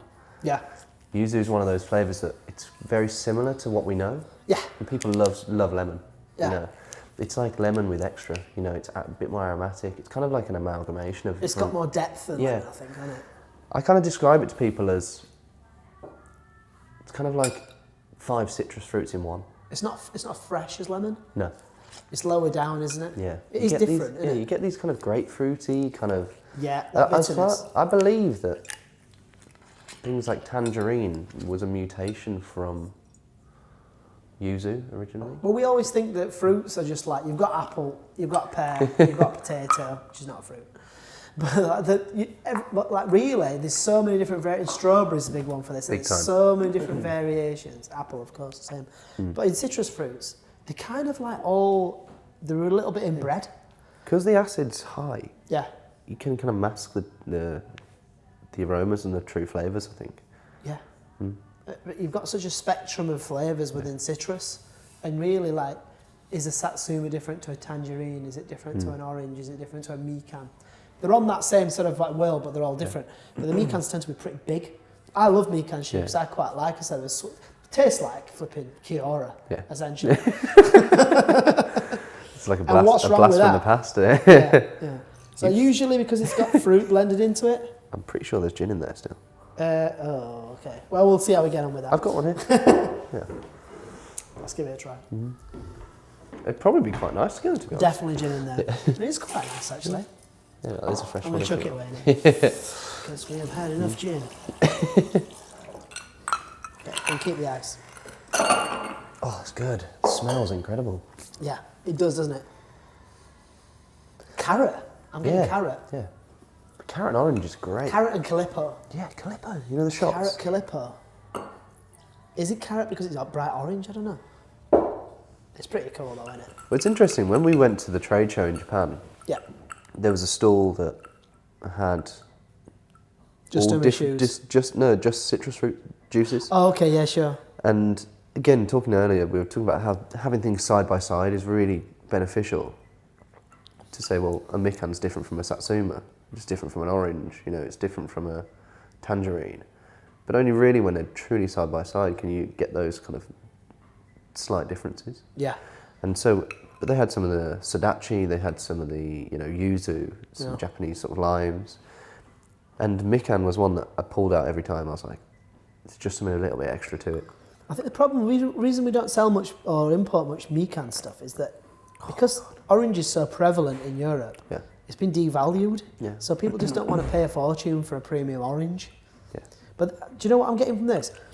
When you go into a greenhouse that's growing tomatoes, you get the stalk. vine. Yeah. Yeah, the vine. Yeah. I'm getting the smell of the vine definitely. Of tomatoes in there. It's lovely. Yeah, absolutely. I tried one time to make a tomato vine aroma. Right. This is right at the start, and I kind of started working here, and I kind of failed spectacularly. But, but I thought, and that's quite a nostalgic flavour. If my grandparents, they've got a really great back end of the garden. They grow a lot of their own food. They've got an amazing greenhouse. And I get that smell, and I just remember walking through. Right. And I think smell and flavours do that a lot to people. I mean, I've smashed that. That's absolutely delicious. That's so a bit easy to drink, isn't it? Has that got alcohol in it? Yeah, I think it's like 10%. Oh, it's great. Do you know if it's... No, 6%. 6%. Okay, so that's really like low alcohol. But that is just down in territory, that, isn't it? Oh, you could have a few of those. Yeah. It's lovely, isn't it? Yeah, that's interesting, isn't it? So like I said, we've got the white peach version of that. I mean, and we've got the yuzu one. The yuzu one, I know everyone loves that one, so that one's a big seller. But that's just a bit interesting, isn't it? Okay, so that's really sweet, really clean. So I reckon from that we should go into like this territory. I was going to say the 526. Oh no, you're right. Should we hit some of that? Melon. Definitely. This is so good. Big melon. You buy this one from us already, don't you? There we are. So this is the Mero Mero. Mero Mero. Mero Mero melon. Yubari melon, is that right? Or It Hokkaido? might be. It's from Hokkaido for sure. You've got on top of the melon, obviously got the sake, but you've also got passion fruit in there as well. So that obviously gives it a little bit of a twist as well. But I do a highball with this. Okay. It's so delicious. You know your snacking nori? oh, I've seen that. Yeah. So you're putting nori as like a garnish. But I infuse it into this. That's a little bit expensive, right? you fucking nuts, you guys. So we do. So we infuse this with that snacking nori, cucumber. So it's not just a garnish. No, cucumber. I think in the summer or in the spring, in the summer when the garden's a little bit more active, we'll use it with borage. Okay. So borage is like really lovely kind of blue flower that tastes just like cucumber.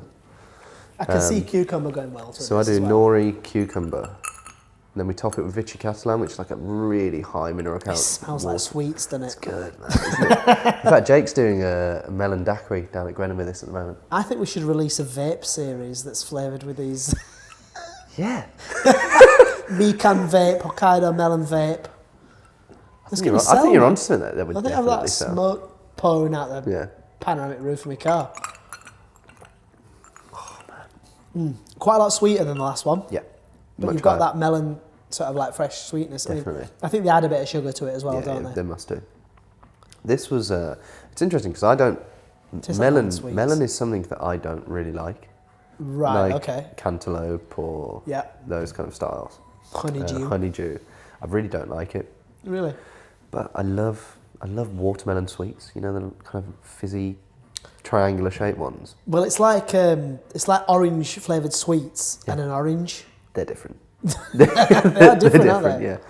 But this for me, you know, when we went out and again going back to being in Japan and we had some of the Japanese melon, I think it's muskmelon. The muskmelon's their thing, yeah. It's just Restaurant Story used to do it on their menu, but I remember it was like they had to pay like 75 quid a melon. Yeah.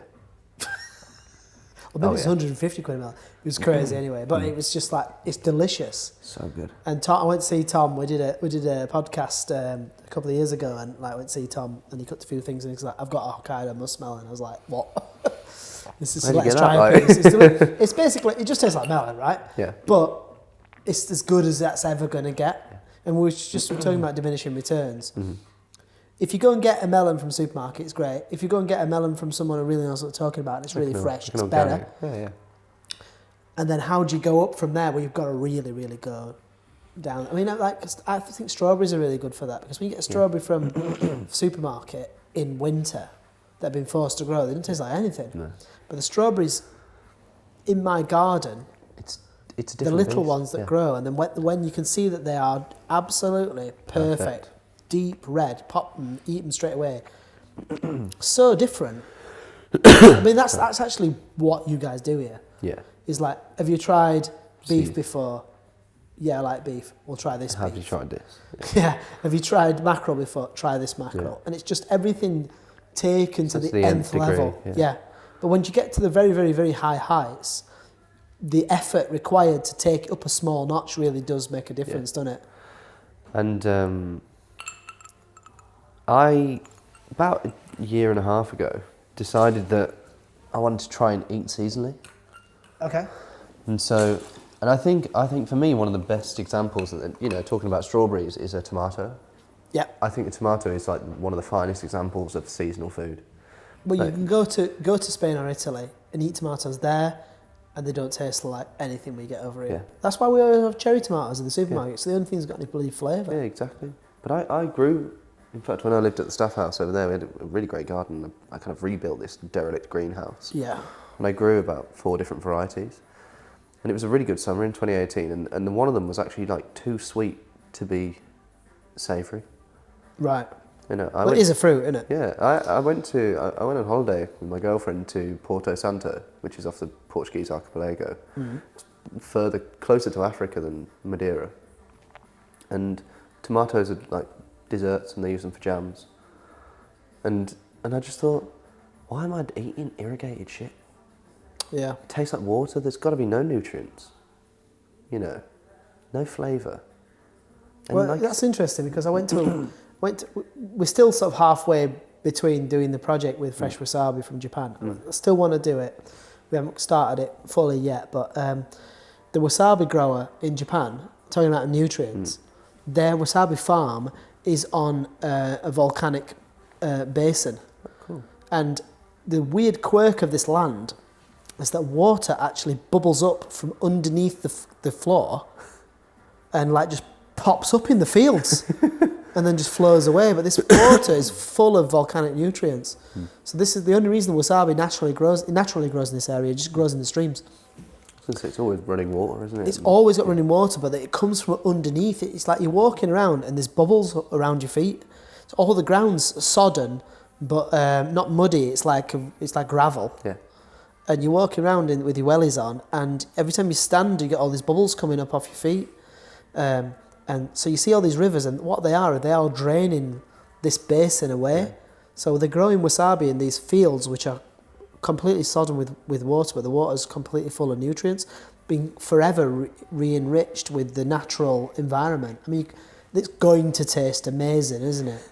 You can imagine. But it can only be done there, you know, and that's that. And that's the provenance, isn't it? That's what, if you're into great food, fine dining, that's what you're looking for. You know, you're not looking for your everyday items. No.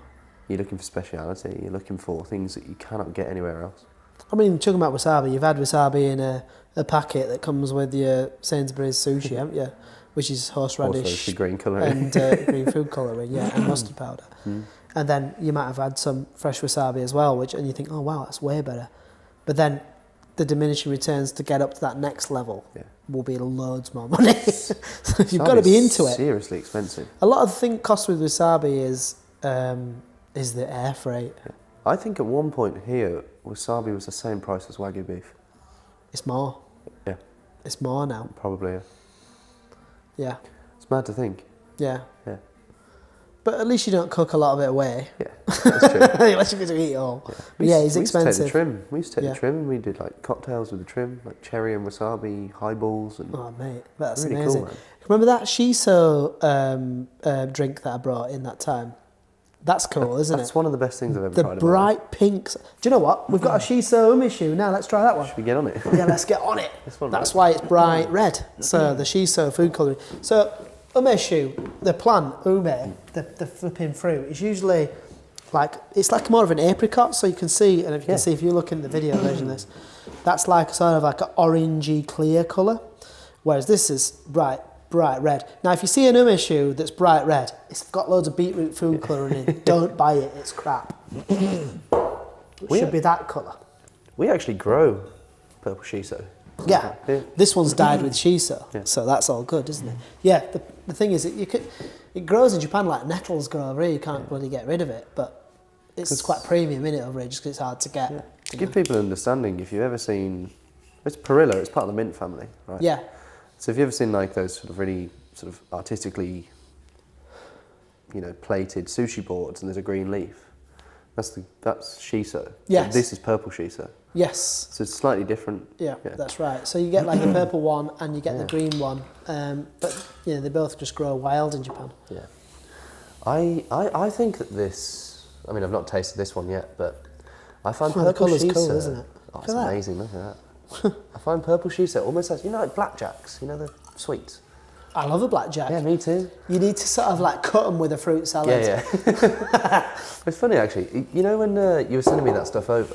So I've got an apricot palinka, which is a You've got a who? Yeah. Who's that? Who's apricot palinka? Yeah. So palinka is a Hungarian fruit brandy. Really? Yeah. And I've got an apricot palinka, and I wanted to do a shiso highball with an apricot palinka because it reminded me of blackjacks and fruit salad. I mean, you're into little niches there, aren't you? Apricot palinka shiso highball. Yeah. Oh yeah. Every day. I have them down at Wetherspoons every week, mate. Right, it looks cool, doesn't it? Oh, it looks cool. This is that Nakano BC, the biochemical people again, at it. Getting all the colour out of that. Oh, that's lovely, that. It's got real similarities to Ynyshir though. Yeah. I think the shiso's more on the nose. Yeah, and definitely. in the coloration. It's, you know, like, it's almost got that kind of like Ribena-esque. Yeah. And I think the fact that it's bright, I mean, if it was orange, you wouldn't be thinking it as much. But yeah. Red shiso. Well, let's just have a little try of that one quickly. But I want to go into the other, that sister product of that, which is the green tea emission. And I was like, we started buying this one because I was like, that sounds fucking mental. Let's give it a try. So let's give this one a try back to back against that one. See if we can taste any difference, whether it's just colouring. That's lovely, that. It's nice and beautiful as well. Looks pretty, doesn't it? So are they, I mean, you know, I use Ynyshir from a few different people. And generally, like, they're salting the plum / apricot. Yep. Because, like, to anybody who hasn't tried them raw, they are so sour. Right, yeah. Like, you know, Yep. puckering the lips, really sour. But actually what transpires into the alcohol is fantastic. It gives a great acidity. Then generally it's macerated into a sochu or a sake afterwards. Yep. So with the green tea, is that the same process? Well, just going back to what you said about the sourness of the ume, right? So what they do is they bang a load of sugar in it. Yeah. However, the good, more expensive, shall we say, umeshus, like the Ozaki one over there, which we're going to come to in a bit, the Bincho-san filter one. And there's another one we do with a company called Hamada. It's a 5-year aged one. Yeah, that's really good. Yeah, the good thing with the Hamada ones, and I think Ozaki do this as well, is that they own the farm. So like with umeshu making, it's kind of like a lot of things in Japan are not like, there's not one guy that does everything. There's a grower, there's a harvest it, the people that harvest it, they're like get their own skill. There's the brewers, then there's the trading people, then there's the seller, the sort of wholesaler, then there's the bar. And all these sort of like, it's quite a virtuous cycle that brings you the drink. There's loads of different skill at all different parts of the equation. It's kind of a collaborative project to get that drink in your glass. And with the Hamada one and the Ozaki one, and I think also that we're going to come to like another one in a bit, that they only use ripe ume. Now, that sounds obvious, but to get ripe ume is like 1 week of the year. So like, how are you going to do that? It's a full mountain range shit. So, well, Hamada, for example, they own the farm. They are farmers. So what they've done is they've strung little nets up under every single tree. Nice. And all they do is every morning in a little golf cart, they drive around the mountain and they just look in the net to see what's dropped off that day. So, because the other thing with ume is they go off in 1 day. Really short shelf life. So that's it. Well, as soon as they've dropped, they start to go off. And if they hit the floor, they get bruised. So they catch them in these nets. They go around, they pick them all up in 1 day. And they've got this massive tank that's full of alcohol and sugar. And they use a thing called, what's it called? I forgot the name now. It's like a kind of a crystal sugar, like a rock sugar that's from Japan. Not Kakuto. It's not Kakuto. Although we do have a Kakuto one, which is absolutely fit. That's separate really point. It's more like a black sugar, isn't it? Yeah. That was really dark. This was Crystal Mitz something or other. Forgot the name. We sell it anyway. And so every day they get the fresh ones, they pop them in the tank, and then the next day they'll go around and pick them up, pop them in the tank. And they only do that for the harvesting period, which is around 10 days, something like that. So every year they have a top up, and then they leave that in there for 5 years. Nice. And then you'll get your sake, your umeshu at the end of it. But the flavour of picking the ripe ones is different because you don't need to put as much sugar in it. Yeah. So you're getting much more natural flavour. So like the cheaper umeshus, they tend to be very sweet because you're masking that artificial tartness. Sugar. Yeah. So what you really want is a ripe umeshu. And they're not crazy expensive. I mean, they're probably twice the price of a normal one, so like £30 a bottle. And if you're cutting that with soda, it's not so bad. Yeah. If you look for one that's a genshu, they've got really high alcohol content, then you're going to be able to string that out in a cocktail. But the flavour profile is amazing in that. So, we'll try this green tea one, definitely. And then we'll get onto the fresh ones. Do you know what type of green tea? Now you're It'd asking just be me. a Ynyshir. I mean, straight away you can taste it. Yeah. I don't know what type of green tea it is, but I'm You're sure I getting can that find out. kind of wakame, Right. kind of. Yeah, the you know, greenness. seaweedy kind of edamame kind of flavour to it. Yeah, I know what That's you mean. really good, man. That's really nice. Funky, innit? That one is interesting because I think it's less on the nose and it's more on the palate. Yeah, adverse you're to the right. previous one where the Shito came through quite a lot on The smell. nose is not giving you loads, is it? No. There's a little bit there, Yeah. but that's really good, man. Yeah. The nose is giving you loads. Let's just flip onto one of the rye fumes. Okay, so I think we'll go for. I'm going to go. There's 4 of them I want you to try. So where do we go first? I'm probably going to go for the one that's got the brandy base, which is the 526. So it's called PM 526. So, like I said, it's only 2:30, so we're a bit early. But this is designed to like be drunk at 5:26, just after you're clocked off. You've got to the bar, and the time is 5:26. I mean, it's even got the slight sunset. the vibe is like, I've done my work, let's get on it. Let's go. So what they did is use twice as many plums as you would normally use. This one's from, not from Wakayama, this is actually from Ishikawa Prefecture. So when I was on my buying trip last year, I sort of did a bit of a road trip. I went from Wakayama to Okayama and up to Ishikawa. So get a map out and just have a look. These guys... It's a geography lesson. yeah. But anyway, so it's like... It really just made me think about it when I tried this. Twice as many plums as normal, but they didn't mature it for too long. So because you've obviously got a few different dimensions you can play around with. One is like maturation time, or like how long it sits in the barrel for. And the other one is like the amount of the ratio, shall we say? This one's like huge quantity of plums, or double normal. But because it's only a short maturation, it was quite weak, shall we say, like in alcohol strength. So they added brandy. Yeah. So it's like fortified. Yeah, Sort of but it only wine. pulls it back up to 12%. But it has a really funky profile nose, is doesn't it? For me, that's what koshu smells like, aged Just sake. going to say, it smells like aged sake. It's like koshu. Yeah. Like a caramelly sort of toffee vibe. Caramel, toffee, kind of cereals, or like Cereals, like cacao malt. nib, kind of malty. Yeah. Yeah, like it's funky, isn't it? Yeah. Really different to the other ones. The other ones are like I think some. a bit sweet. Yeah, I think sometimes, with the koshu stuff, people think it smells like it's gone off because it smells a bit like sherry that's been open a while. Right. But then you leave it, and then, like you say, all that caramel, the toffee. Yeah. Well, this one's a 2-year age one, so the other ones are not aged very long. But you're going up in price here, and you can taste that it's more expensive as far as I'm concerned. Definitely. Have you ever had like a genmai, like a brown rice sake?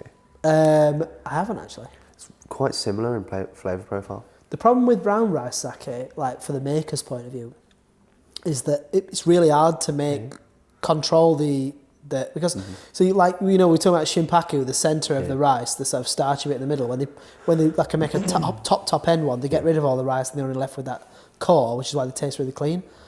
When they leave all the husk on, Get these you get all these other things, which is like sometimes it's good, but sometimes it's not good. And when you look, brown rice is like a really extreme version of that. You could be getting all sorts of shit. Because I use one and it's totally unpolished. Right. So there's an unpolished brown rice sake, but there's some similar flavour profiles to this, and That's similar interesting. flavour profiles to koshu. I mean, that is delicious. That's really good. It's so caramelly. That would be great with characterful. desserts. This is the one that they recommend you just drink on the rocks. It doesn't need anything else. It's quite complex. Yeah. There's a lot going on. You'd think it would be sweeter. Well, this one, they pull back the sugar. On the more premium ones, they don't have to overcompensate the sourness. Yeah. Because you've got the natural sugars coming out of the ripe fruit. Yeah. But it's just more expensive to do it because of the way that they have to harvest them. So again, you're coming out of the ones we had before. I mean, they're not cheap, but they're a lot cheaper than the ones we're going into now. But you can really tell the difference. But yeah, for me, that's like almost like we're going into like really aged like Ynyshir now, but that one tastes. I just really like that one. It's funky as hell, isn't it? And this is, you know, earlier we were talking about how, as an untrained palate, to digest these kind of unusual flavours. Yeah. You know, if you were to smell that, not having it before, you think, what is that? Yeah, what is it? As soon as you turn around, you're like, or something. but like, you know, like a chocolate digestive or a chocolate hobnob. Right. You know, I always had this hilarious idea of doing like a pop-up with really fancy wine, but just like hilarious tasting notes. Like really, really good quality Riesling. Yeah. That's got a lot of age. Kind of has this, like, I call it like a tennis ball fart. You know, when it has like, a what? you know when you pop a pack of tennis balls?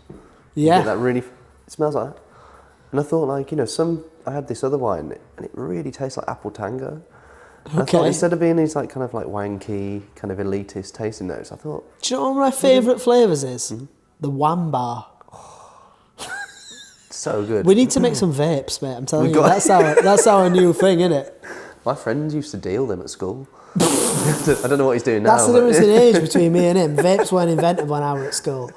It was just amphetamines. What most people don't realise about this industry is that the chef, if there's like a named chef, for example, like Nathan at SY23, everyone thinks that it's his restaurant, as in he owns it financially. Yeah. Not necessarily owns the building. People expect that they might rent the building, but the business is theirs. But the funny thing about this industry is that the people with the name above the door, so to speak, they don't own the business most of the time, which is quite unusual, isn't it? You know, like if you're if you work in a carpentry business and it's like John Smith's Carpentry, it's not going to be owned by somebody else, is it? You know, it's a weird thing, isn't it? I think there's a lot of like, you know, brand marketing or brand imagery around a chef. You know, in my experience, more often than not, you have like a chef owner and they have a business partner. Yes. Yeah. You know, and I know a few people at the moment opening some restaurants dotted around the UK, and they're doing things like investors' lunches. So they've got their idea, they've got their concept, and they're the talent.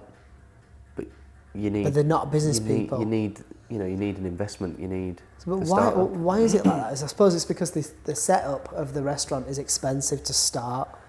Setup to start. We were talking earlier about small GPs. So you need an overhead of, you know, firstly to buy ingredients.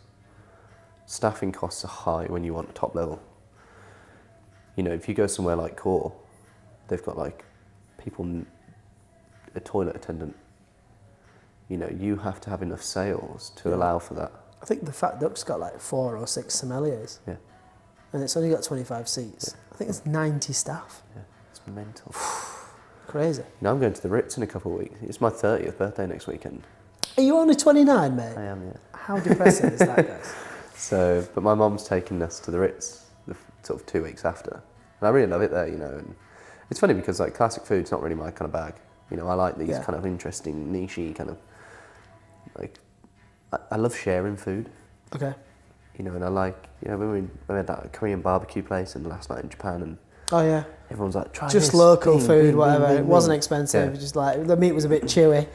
It's what it is, isn't it? Yeah, it was good. I almost set the restaurant on fire, and they told me off. But they're like, turn your barbecue down. Yeah. But I was a novice. You know, I'll hold my hands the up. good thing is like.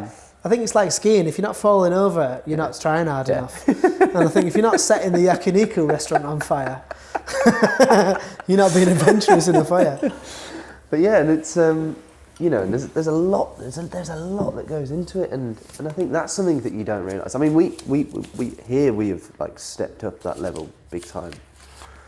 You know, to the way that, you know, things are put on a tray, and you know how it's taken, and these kind of like aspects that you don't see as a customer, but we see every night. I mean, every night we have a snagging list, you know, like a DIY snagging list, and we sit down every night. What can we improve on? What can we improve on every day? Work well. But it's you know, there's so much that goes into. Oh, is this the Hakasura? No, this is the Ozaki Shuzo. Shuzo, I think it means like brewery. I always forget what Shuzo means, but Ozaki is the family name. So Shu Shu is booze. Booze, Yeah, yeah. so brewery. Yeah, probably.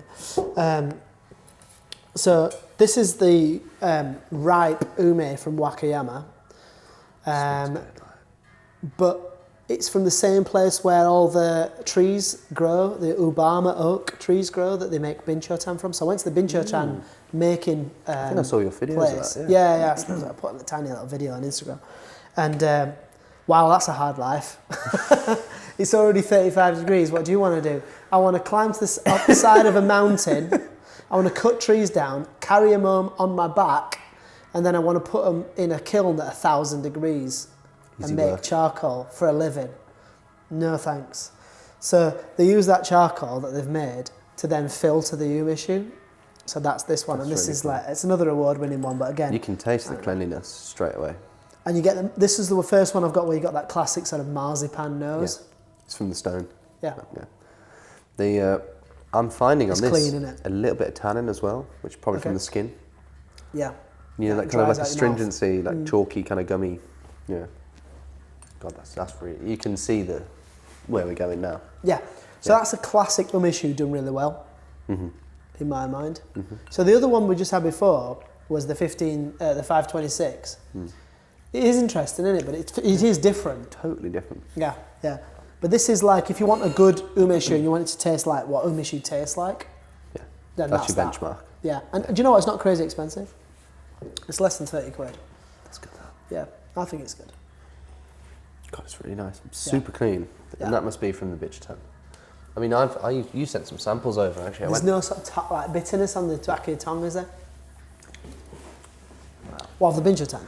Yeah, so we had a couple of samples. In fact, I went away with a couple of friends for his 30th. We went to Hay-on-Wye and booked I paid £500 to ship those from Japan, you know. Well, it was really delicious. Just set it on fire. Yeah. Literally burning money. It's a tough life. What did you do at the Hay-on-Wye? Is that the comedy festival place? Literary festival? It's a literary festival, yeah. But we booked some like kind of little shack. It's McCundleth that has the comedy festival, isn't it? Yeah. It was a good weekend, actually. We did a little event here once where we kind of like ferried a load of people down. Like Nish Kumar did a set in the restaurant. Really? Yeah, it was wicked. I reckon the little legless fac, is it still called that outside?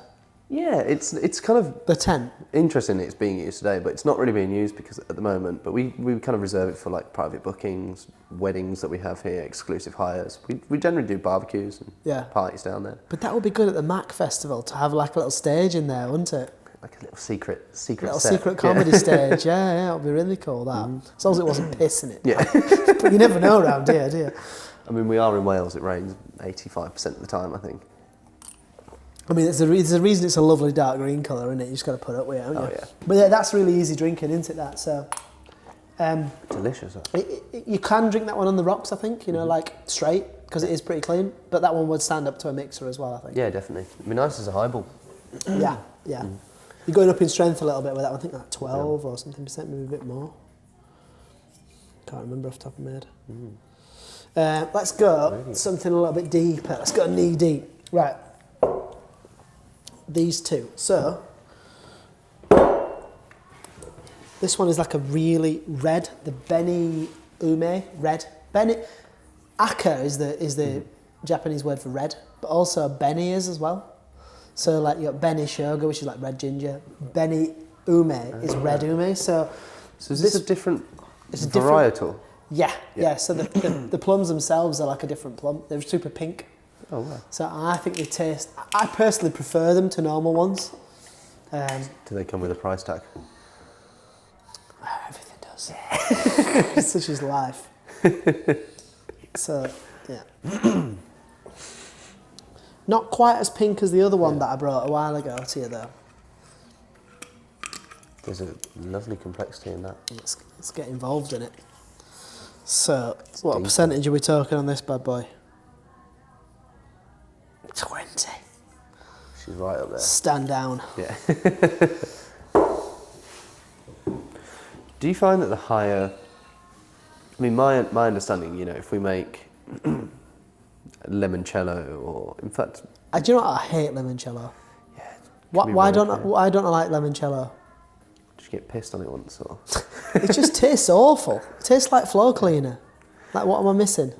Me and my stepdad have made some Seville orange cello. Well, it's in the process at the moment, but you use a really high ABV to draw all of the flavour. Yeah. My question really was, do you find that the higher ABV Ynyshir have a deeper complexity? I mean, you're not watering things down. So Genshu doesn't mean like make it strong, it means like unwatered down. Yeah. So it gives you the ability to just then make your own drink from it, you know, like, and I think that's why it's good with like just soda and ice. Yeah. And then you're pulling it back, but it's like a cordial, I suppose, you know, you get more flavour. Yeah. So it's better value, I suppose, in that way as well, but you can still drink it neat like this one. But it is a bit of a, you know. Sweeter than the last. Okay. You can see it. Wow. So much going on. Sour. That's powerful, that. But powerful from a flavour point of view. Yeah. It's a lot sweeter. Yeah. It's more of everything, isn't it? That one definitely... The acidity is lingering as well. It's like almost like, you know, have a sour sweet and it kind of fizzes your tongue. Starting to salivate around the side. Place. Yeah. That, personally, I would like some soda in that. Yeah, me too. You want some? Oh. When in Rome. This is the Blue Peter moment. Right. There we are. 1-1. Yeah, why not? Well, I'll try that too. But this is, you know, sort of going back to that last point. This has got a great aspect in cocktails. Yeah. Because it's sweet, it's got acidity, it's got a depth of flavour. You know, you wouldn't really need to muck around with it too much to get something. That's better for me. It still tastes strong.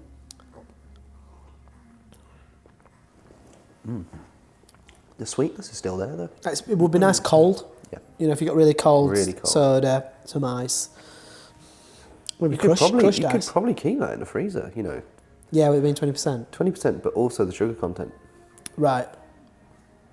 God, it'd be viscous, it'd be like oil. It'd be lovely. Yeah. That's interesting, that one. But the thing is, when you're making cocktails out of really expensive, I mean, that one's not, I mean, like I said, it's not really expensive, but you're getting up there, you're getting to a 30 quid point. This big bad boy here, this is less than that. So a lot of people who are making cocktails are going to use this. Yeah. There's a lot of sugar in that. I mean, from an economic standpoint, it makes sense. But I mean, there's not a lot of places that are at your level that are knocking out cocktails of any quality. So to put like cocktails on with really fancy things like that last Ynyshir is quite niche in this country. Yeah, so we're probably, you know, as a company, we'll sell much more of that big 1.8 litre one. But it's just, again, for me, it's just what's interesting, and that's just really interesting. And the next one, in fact, I'm just going to have a little taste and then chuck this. The next one isn't the red Ynyshir. Oh, here he goes. Excuse me. Don't cut that. Professional. The worst one's when you do it at wine tasting at a really fancy event and trying not to spit it at somebody. The next one's 15-year age version. So this one, they've given it a clear bottle because all the colour is from the aging process. You know, things getting darker and darker. So this is aging this in a barrel? Or? That's a good question, because normally when they age the ume, it's just in a steel tank. Stainless steel, Although this is called chokyu. Now, these guys do this is Nakano, by the way. These guys do a sake called chokyu, which is a 27-year-old kijoshu. Yeah. So, and we've got that coming next week or week after next. So kijoshu is a sake that, when you make sake, it's water, rice, koji, and yeast. So, but when you make a kijoshu, you swap out the water for sake. So it's like double amount of like double brewing. It doesn't make it stronger, it just makes it more intense flavoured. You go through 3 fermentations, don't you? Well, normally it's like 2 going at once, but then you're rebrewing it. So then you do the secondary with more water. I don't think, but they don't add any water. They just add more pure sake to it instead of water. So obviously it's expensive. So the chokyu is that, and then they age it for 27 years. I mean, it's long-term thinking, that, isn't it? I mean, this is an institution, but how long has it been here? 10 years? You know, I mean, it's like 27 years to make that one. So normally it comes in a little 300ml bottle, but this is a big one. This has got the chokyu in it with 15-year aged ume. So it's special. Special. Special. But only for my mate Rory. Yeah. Don't get jealous. I feel privileged. So don't say it's shit. Tastes like fucking Ribena. Look at the colour. Yeah, I mean it's dark like a brandy or something, isn't it?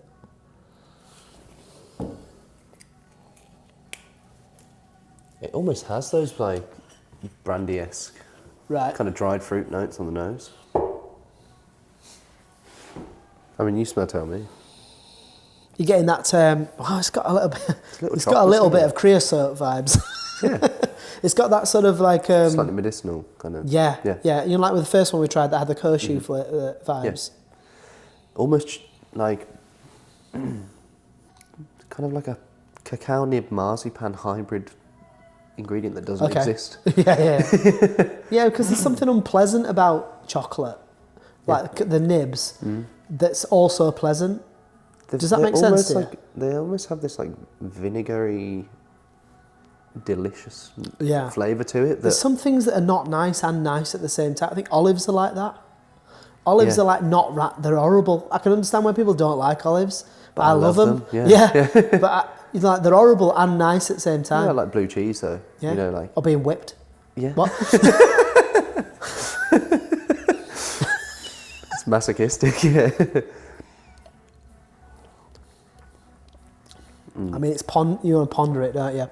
Dark fruits.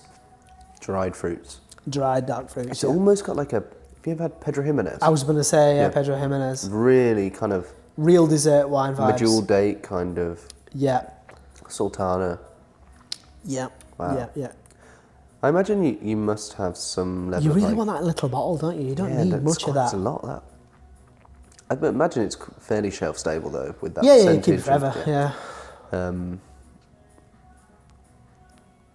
Really interesting that. Yeah, that's the dessert wine of the dessert wines. Yeah, but the acidity is fantastic. Yeah. Wow. You've got that syrupiness as well, haven't you? But without the sickliness of just they've chucked some sugar in it. But the balance is great. It'd be interesting to see how that ages in the bottle. Right. Yeah. You know how to say you leave it for 10 years. Well, the interesting thing about sake, and we get some complaints about this, is that they put the production date on the bottle, but not a best before date. So people think, it's always out of date because it's out of date the day after you bought it that it's been made. But fresh is best. That's their understanding, isn't it? The problem we've got with a lot of our food products is that they've all got really short dates on them because they've not got any chemicals added to them. Yeah. But they're just like, this is best before this date, BBD. But you can still eat it after that. Yeah. Like we try and not do wastage with sushi. So like we'll reduce it when it's got like a month left on the BBD, but we'll keep it for a month after the BBD as well, and just people can just take a discount on it because it is fine, and the waste is no good. So I'd rather sell people at a discount and you know. Yeah. I'm very much in the. Does it look good? Does it smell good? Then it is good. Yeah. You know, and I think... I'll cut the flipping growths off the potato and flipping, you know what I mean? Bit of mould on your cheese. Oh yeah, but shave it down. Shave that boy down. This is badass though. This is really good, This is special, this one. This is delicious. This would be really nice with sticky toffee pudding. Yeah. You know, talking about your sticky toffee pudding liqueur that you've made, that might need a few drops of this, innit? Yeah, well, I'll leave you the bottle. Man, that's good. It is good. So that's what, 15? That's been aged for 15 years. It's still a real freshness to it. But I think the alcohol that's in it is the Kijo Shu Are they sake. adding it later before bottling? So like, Kijo Shu, no one knows about it really. I mean, you can Google it. I'm sure people sell it online somewhere. But I had Aramasa Kijo Shu when I was in Okayama. Fucking hell, man, that's badass. Yeah. It doesn't travel though. You can't really get it outside of Japan. They don't make much of it. Aramasa, we don't sell it. You know, guilty. But it's fucking unbelievable. Like, if you don't like sake, try some Aramasa. If you're in Japan, just have a pot. It's going to change your life. Yeah. Totally different. I remember having one. It was called something nature or something nature, and they did this where they added, instead of adding water to start with, they started with the sake, and then they added it again. It was like a 1,000-year-old recipe or something. Right. And it almost tastes like dessert wine. It was almost like an off-dry, or like an Auschwitz Riesling, where you get these distinct like honeyed notes, kind of dried fruit, dried apricot, and it was just from that like. I think it's a similar sort of vibe. We do one called a folded sake, which is obviously an English translation. It's more close to that one actually. I know that one. We've got one where they do a few different ones, but we've got the one that's been rebrewed five times. 5 times, yeah. So like they take the sake, they make another sake. Instead of using water, they use the sake. But then on the next one, the third brewing, they use the Ynyshir, the double brewed sake to make the third one. So they do a 3-time one, but they do a 5 times one, and then they do a 10 times one. So like there's nothing left at the end of it.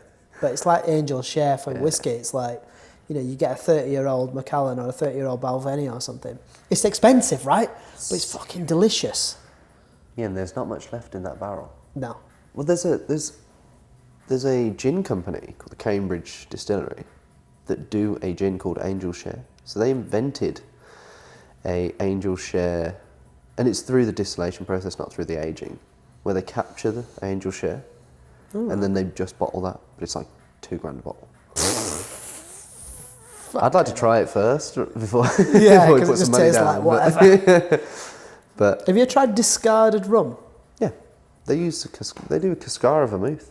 Really? Which is really interesting because it's all the waste products from. I was in Scotland in Speyside a few months ago, and I think it's one of the distilleries up there that makes it as like all the waste products. But one of them is banana skin rum. It's really good. It is really good. It's really good.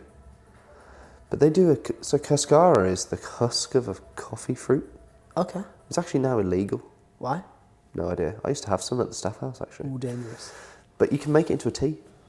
A Cascara husk tea. And it tastes like raisins. It's mad. But they do a Cascara vermouth. So they do like all the waste product from coffee production. They make into a vermouth. Nice. It's really good. Yeah. It'd be good in like a Manhattan-esque vibe with that. Well, mate. I mean, we're pissed now, aren't we? I know. We should probably eat something soon. We should go out and eat. So let's go and take all this down to Gwen and give them a treat. But like Rory, it's been an absolute pleasure talking to you, mate, and thanks for agreeing to do this. And thank you. Always appreciate your advice. Yeah.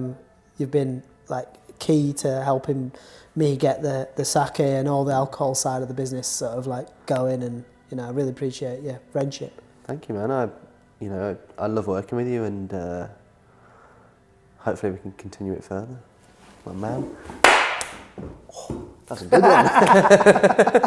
one.